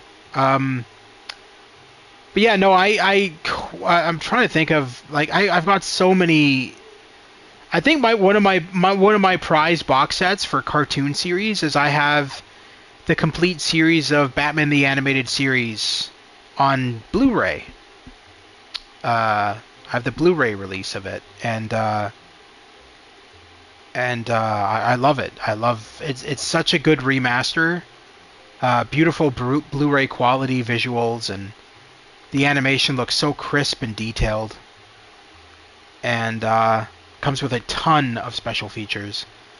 And so that's one of my favorite Blu-ray box sets I have, for sure. Street Sharks is basically a rip-off TMNT. It Arnold lasted 64 episodes, but I loved the cartoon. I have it also. It was an Amazon Prime deal a bunch of years ago. 64 episodes is pretty long. Amazon, so I didn't get mine off of Amazon Prime. I actually bought it in Walmart for, I think it was like, I paid like $50. And that was back when I lived in Toronto. I found it, I went into a Walmart there and it was there. And I also have Batman Beyond on Blu-ray as well. Which I didn't much care for as much. I know a lot of people love Batman Beyond, but for me, it was okay. It wasn't as good as Batman the Animated Series. And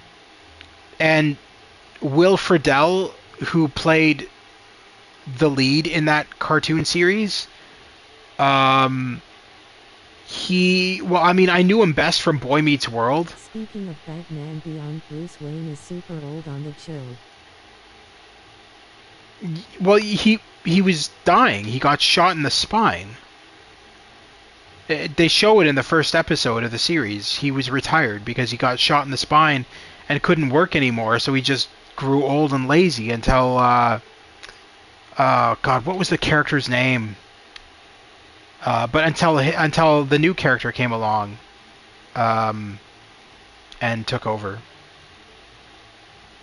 Played by Will Friedle from Boy Meets World. I didn't know back then. So back then, Will Friedle to me was Terry McGinnis. That's it. Yeah.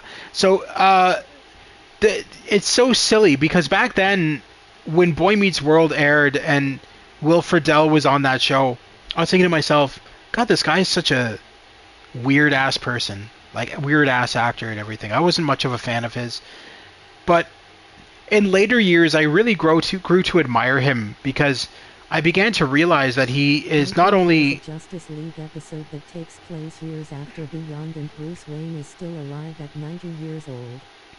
But anyway, I began to really admire Will Friedle because not only was he a good actor, but his voice acting is amazing.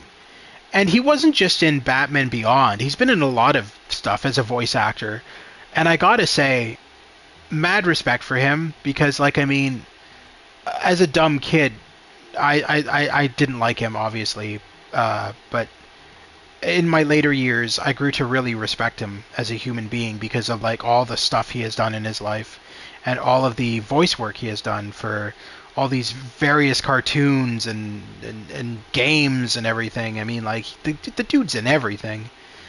And yeah, I just he's a really good seems to be a really good person with a good head on his shoulders. So I gotta respect that. But anyway, Stu, it says to me that you're not even on your PlayStation, so I can't really invite you. Like Full House? Oh no, now it says you're on. Okay, I'm gonna bring you back in. Did I like Full House? I did. I did find the acting to be really cringy.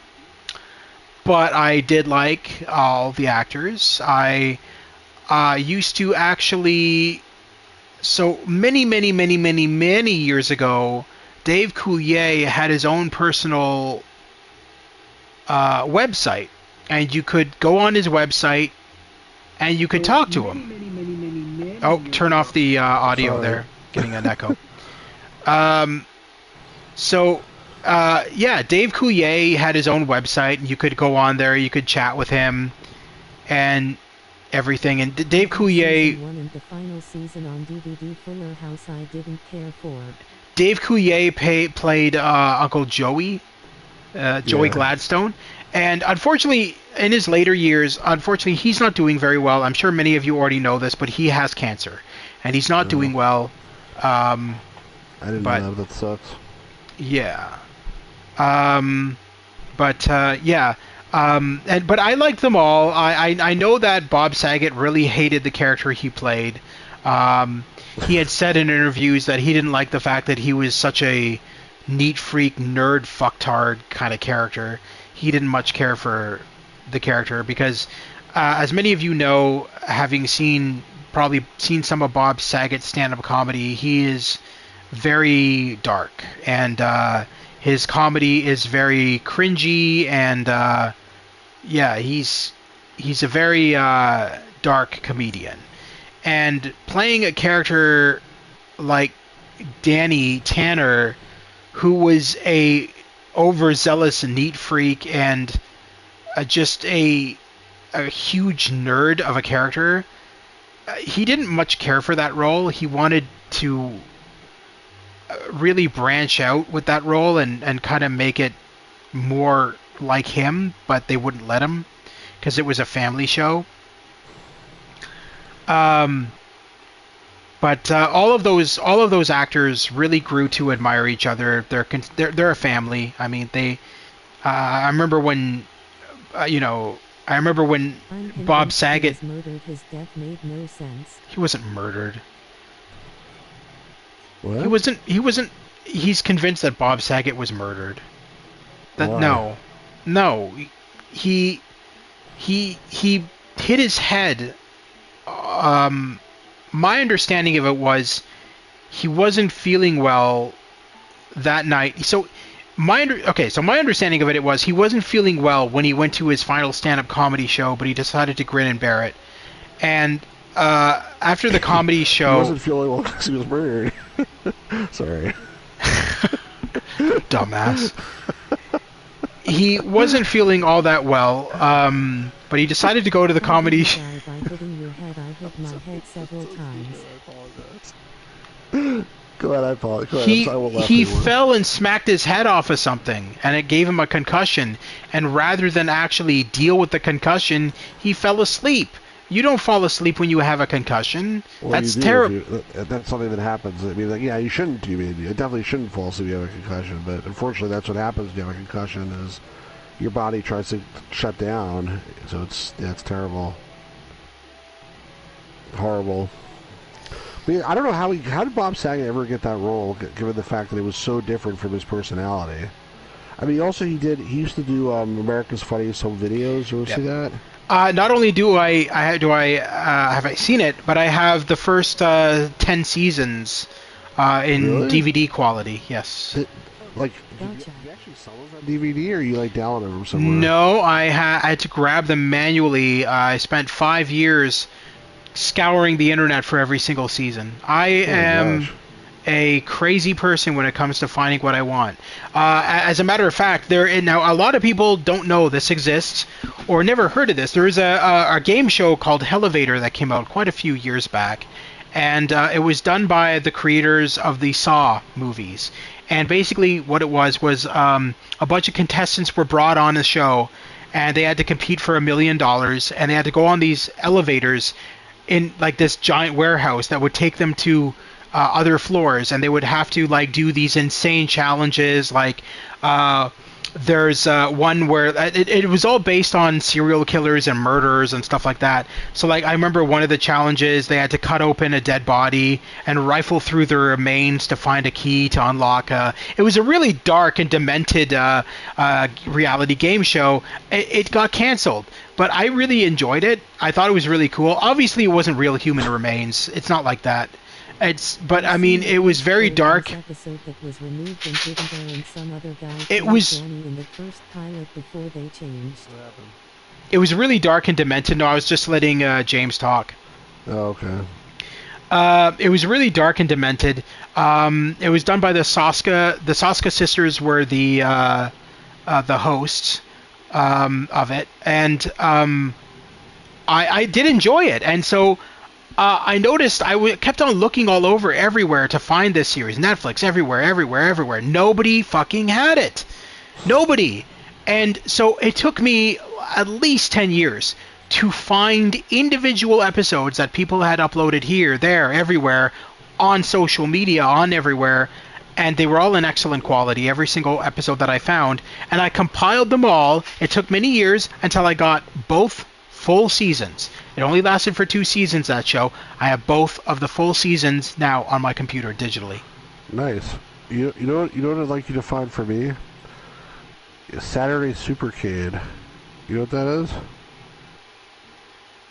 Do you mean Starcade? Not Starcade. Saturday Supercade, it's called. I've never even heard of this. It was a TV show where they had it was cartoons basically, and there was 2 seasons only, and the second season was very short. Have you ever seen dinosaurs in the last episode that was so dark? Donkey Kong Jr. I don't remember which one was on which season. They had like Dragon's Lair under Space Ace. Like I think maybe it was Space Ace. I'm not sure. There was a Cuber cartoon. There was a Pitfall cartoon. There was a Frogger cartoon. There was Interesting. Maybe one other thing I'm not remembering. But like the Donkey Kong cartoon, the voice of Donkey Kong was done by Soupy Sales. Okay. Yep. It was actually the first cartoon, or first of anything to feature Mario. I don't remember who played Mario in it, but he sounds like a relatively normal person, not like "Hey!" or something like that. Oh God, I hated I can't. I love. Don't get me wrong. Okay, so I love Charles Martinet. For those who don't know, Charles Martinet is the new voice actor for Mario, and he's been the new voice actor for Mario for a long time now. Well, I think they just replaced him like a year ago, actually. They said I think he's retired from, like, they retired him from the voice of Mario, I believe. Are you sure about that? I'm pretty sure he's still the voice in all the games. That's what I heard. I know for sure he didn't do it for the movies or whatever, but I thought I heard. Let me look it up. I thought I heard that he stepped down, like not voluntarily. They just sort of like, you know what, you're a little. Yeah, he Wasn't the first voice a wrestler? on basically. Like they just said you're too old. We want to get somebody else. Like we don't know like how much longer you're going to be around. They don't think they said that to him, but I think that was the idea. He's 70 years old already. Anyway, but yeah, he was the voice of Mario for quite a long time. In answer to your question, yes, James, that is correct. So anyway, the thing is that I knew Charles Martinet from Police Quest and a bunch of other games because Was it Police Quest? Yes, he was. He was in Police Quest 4. He was that. Have you ever played Police Quest 4? First of all. Yeah, but like I only remember like the racism and stuff because it wasn't a very good game, and like I only played it once, and I don't remember. And there was a lot of paperwork and like bullshit. I don't really remember the actual game, to be honest. So there was a guy you meet named Billy Bob, and he's like this redneck guy that you meet at the police impound.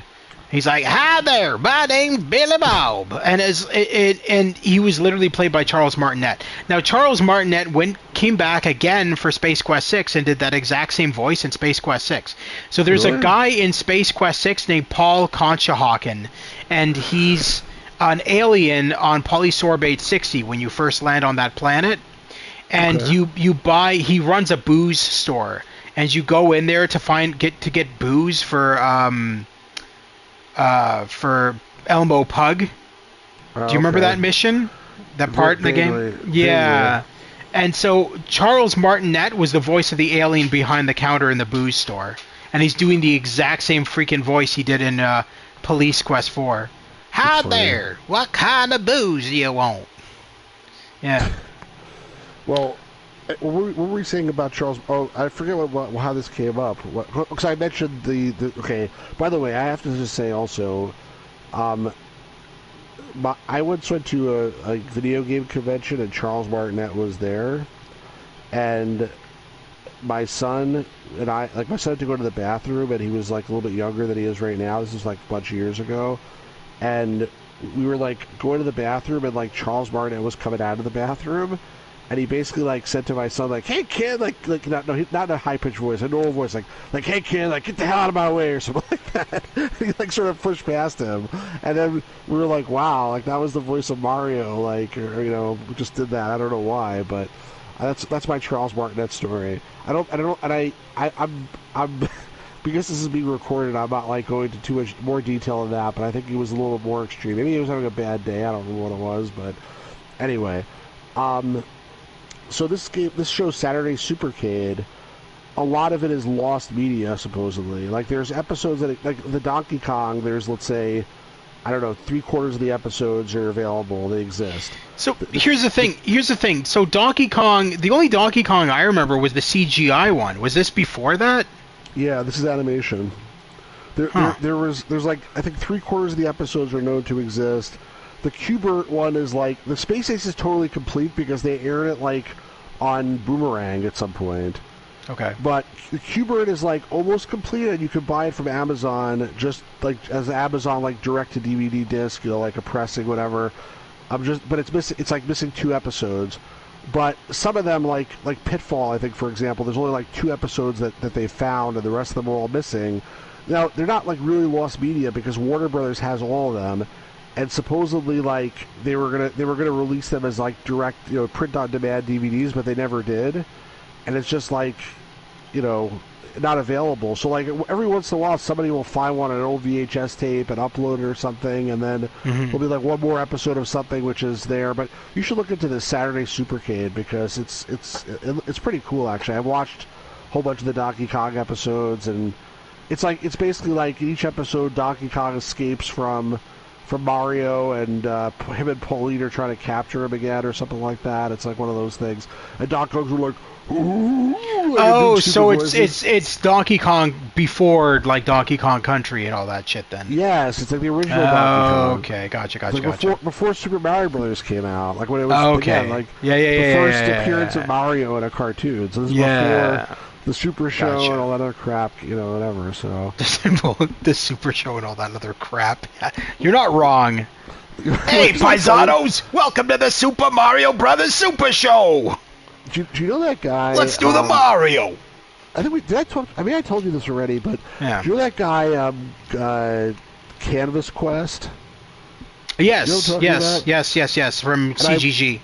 Right, and I bought a couple things from him, and he was at Long Island Retro Gaming Expo, and he had a new one, which was the picture was a like the landscape of the end of the Super Mario Brothers Super Show, where like they're doing the Mario dance, and then the magnet that he had that goes on top of it was Mario landing in that awkward pose with his legs spread apart, where he like looks like he's about to fall over. Okay. and like you can stick that anywhere like on the picture. It was really, really funny. I would have bought it. I told him like, but the reason I didn't buy it is because it wasn't like an actual like photograph thing of actually Captain Lou Albano. It was like they made it into a cartoon because probably they didn't have the rights to actually use Captain Lou Albano's image, but it sort of detracted from it a little bit. But it was actually really funny. Anyway, I feel like I've been rambling again. Apparently, no, you're fine. I think James left also. I want to point out here. This is kind of off topic here. This painting that I just did literally reminds me of the video game Ghost of Tsushima. I just noticed. Yeah, I think it's like designed to be like a samurai or something like that. It is. Yeah, no, it is. A samurai walking off into the sunset. I think that's really cool. I like this one. That's a really nice, cool. Really nice drawing. It just reminded me of Ghost of Tsushima and reminds me that, hey, I want to play that game again. I might re-download that and play it again. Is it a really good game? Fucking fantastic. Yes, it's a work of art. I definitely play it. I got a question for you, actually. The other day when I streamed that FMV game, that horror FMV game, what did you think about it? The one that's all in chapters and stuff. I really enjoyed it. I didn't see all of it, but the part that I saw, like, it looked like a good game. Mm-hmm. It looked like a fun game. The only thing is, like, I didn't understand why that security guard character was so freaking psycho. Like, everything seemed very over the top in terms of, like, the security and whatever, but you said they explained it later on, but I didn't get to see the explanation of, why, like, because, like, that guy was straight up murdering him, you know, like, a bunch of times, so I didn't really get the explanation of why that was happening, but, so later the on, gameplay I thought was cool. Later on in the game, depending on your actions, he will actually take your side and be your friend. I don't think I want that guy as my friend. He's psychotic. No, he actually saves your life if you do things right. Yeah. So there's multiple endings to the game. The ending I got, unfortunately, in my playthrough, I thought I was going to get a good ending, but I fucked it up. And I got a pretty bad ending where I ended up getting eaten alive by the alien as my ending. Gosh. So, and then I decided, the game's just too long to restream. If it was a shorter FMV game, I would have restreamed it for a better ending. How long is it? At least 5 hours, and that's pretty long for an FMV game. Yeah, that's really long. Yeah, so and that's the first time that Wales Interactive has released an FMV game that's like close to 6 hours in length. Because all their other games are like, maybe a half an hour to an hour at max. And this one's all in chapters. That gave it away for me right from the get-go. Even before I started streaming it, when I was playing a little bit of it and seeing that, it's in chapters. And then each chapter was like an hour long, and there's 8 chapters. And I'm like, okay, this is a full-length game. This is a full-length FMV game. It's not like their other games, which are, full-length FMV games too, don't get me wrong, but are very short. Like, finish in like an hour, half an hour. And meanwhile, there's this one, this mother-honking FMV game, and it's like, I needed to do it in 2 streams, whereas all their other games, when I streamed them in the past, it was just 1 stream, a complete playthrough. This one, I couldn't do that, because it was just so fucking long. Yeah, that's annoying. Especially because, like... Well, you're going to have to do that, too, when you stream Phantasmagoria. It'll be in multiple parts. Well, that's not what I mean. I'm talking about the multiple endings thing. This is like the Phantom of Inferno game. There's also multiple endings, and, we got a couple of endings that were bad, and we got a reasonable ending, but then, like, at least for this, I'm able to fast-forward the DVD, because it's on a DVD. So if I'm just seeing the same shit again that I already saw, I can fast-forward it.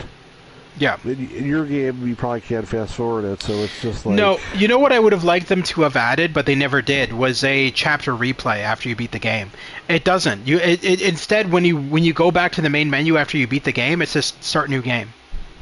Yeah, that's annoying. Yeah. So, now theoretically, what I could do is get up to that point where I'm near the ending of the game, save it there, and then start a stream to do the actual ending. Do you know what I'm saying? Yeah, I hear what you're saying. I've done stuff like that too. Yeah, I've done that It's like on my play channel. until a certain point, and then you start the stream, and it's okay. Well, I got it. I did all the work, so you don't have to watch it. But yeah, I know what you mean. And I think this is probably a good place to wrap this up, because it's been almost 2 hours, and I think we lost the audience at the end too. And they might come back, but I'm actually really thirsty and really hungry. So okay, no worries. 11 o'clock at night, but I gotta eat something. I'm starving. No worries, man. But yeah, it was great to have you here again, and we definitely need to get in touch with each other and figure out when we're going to do that Phantasmagoria stream. I got David home here on hold until we figure this out, and so let's figure it out. And let's definitely do that. And we'll go from there. Over the next, I don't know when you're going to be streaming next, but please promote your channel and let us know what you're going to be streaming next and all that kind of stuff. I mean, I might stream still tonight. It depends. I was up really early today, so we'll see if I'm able to do it. But I want to. I mean, I'll probably do a quick stream. I did a stupid Curious George game. How was it? A couple nights. It was dumb. But it was a game. It's Curious George. I really want. But I have another one, so I might try that one today. And the nice thing about things like that is you can make if you can make it relatively quick if it's a kid's game. But we'll see. But then I definitely still want to finish Phantom of Inferno, so probably won't stream that again until Saturday and pick up another 2-3 hours. We'll see, but. Anyway, check out my channel if you're not subscribed. You're watching this Stu's Game Reviews. Would you be down to, if I decide to do it again, stream some more of If I decide to stream some more of Cumulator's Films games? Yeah, sure. I mean, his FMV guy. I know that he responded to I did that stream of his I'm in love with your dead grandmother, and you ended up watching it. You ended up being on mic and making fun of it and everything. And apparently he watched that video because he knew you. Because when I didn't even bring you up, because I remember going on one of his live streams when he was live streaming whatever the hell he was doing. I can't remember what it was, something or other. But and I brought up, I actually streamed one of your games the one time. He's like, oh yeah, and then he goes, I didn't clue in right away what he said because he said it kind of fast. And then I rewatched the live stream afterwards, and he goes, "Oh yeah, Gamers Grotto and Stu's Game Reviews. I did watch that." I'm like, "Oh, really? Oh wow!" So he knows about us. That's interesting. But yeah, no, I do. As weird as his stuff is, I do appreciate it. And I watched an interview with him and his girlfriend on. David Jaffe has his own YouTube channel. David Jaffe is, for those who don't know, worked with Sony for the longest time, helping make PlayStation games and stuff. But anyway, he did a live stream where he interviewed them, and they're actually really normal. They're really smart, and very nice. they really have their head on tight. I mean, when they made their first game and it was a success and it made them a lot of money, they ended up buying a warehouse downtown from where they live. And that's where they film. That's where they do all their blue screen work. Yeah, they don't do it in their house. Yeah, man, how much money do they make? That's a lot. Yeah, no, they didn't say, they're not allowed to say apparently on the live stream and stuff like that, but they said they're well off and they can afford anything that they want to buy for themselves. That's all they said. That's crazy. Yeah. There was a guy who was when I was on their stream with them, not with them, but I was watching their stream. There was some guy in the chat who kept saying how much did you make from the dead grandmother game? And they were just ignoring that person. Because I thought the person was rude. You don't ask people questions like that. I mean, you can ask me whatever you want, but in general, I wouldn't ask people oh, how much did you make on that's rude. You ask people how much money they're making. It's not polite. I got to be honest with you. I feel a lot of his viewership are young kids. because they honestly come off as being very ignorant and very like I read their comments and they're just like little trolls and just stupid, and I'm like, and then there's me who's like, you know, I'm fucking almost 44 years old here, and I go on there and I barely bug them. I'll say like the odd thing like, oh, you know, how much you think your game collection is worth or whatever, you know, just stupid. But I'm not just going to go on there and be like, oh, how much did you spend on this? What's this? Why did you make this? Why did you do that? Why is this being done? Why? Like, who fucking cares? Let them live their goddamn fucking life. I mean, I agree, who cares, but also, like, even if you do care, like, it's not your business, you know, like, yeah, whatever. Anyway, I do gotta go, man, but this has been fun, as usual. Okay. So we'll do this again at some point soon, I'm sure. Absolutely. Enjoy all right. painting your toucan. Well, no, I'm gonna end the stream as well, so. But no, I'm just kidding, but yeah. maybe you'll finish the painting, though, offline or something. I'll auto-solve it right now, probably. Oh, you can auto-solve it? Yeah. Oh, I didn't know you could do that. That's funny. You can, well, they give you like points. Yeah, as you paint more of the painting, if you can't find certain things, they give you points up here. See these points? Oh, I see. And you can use them to auto-solve. Got it. All right, man. Have a good night. I'm yawning. I'm tired. Have a good night, and we'll do this soon.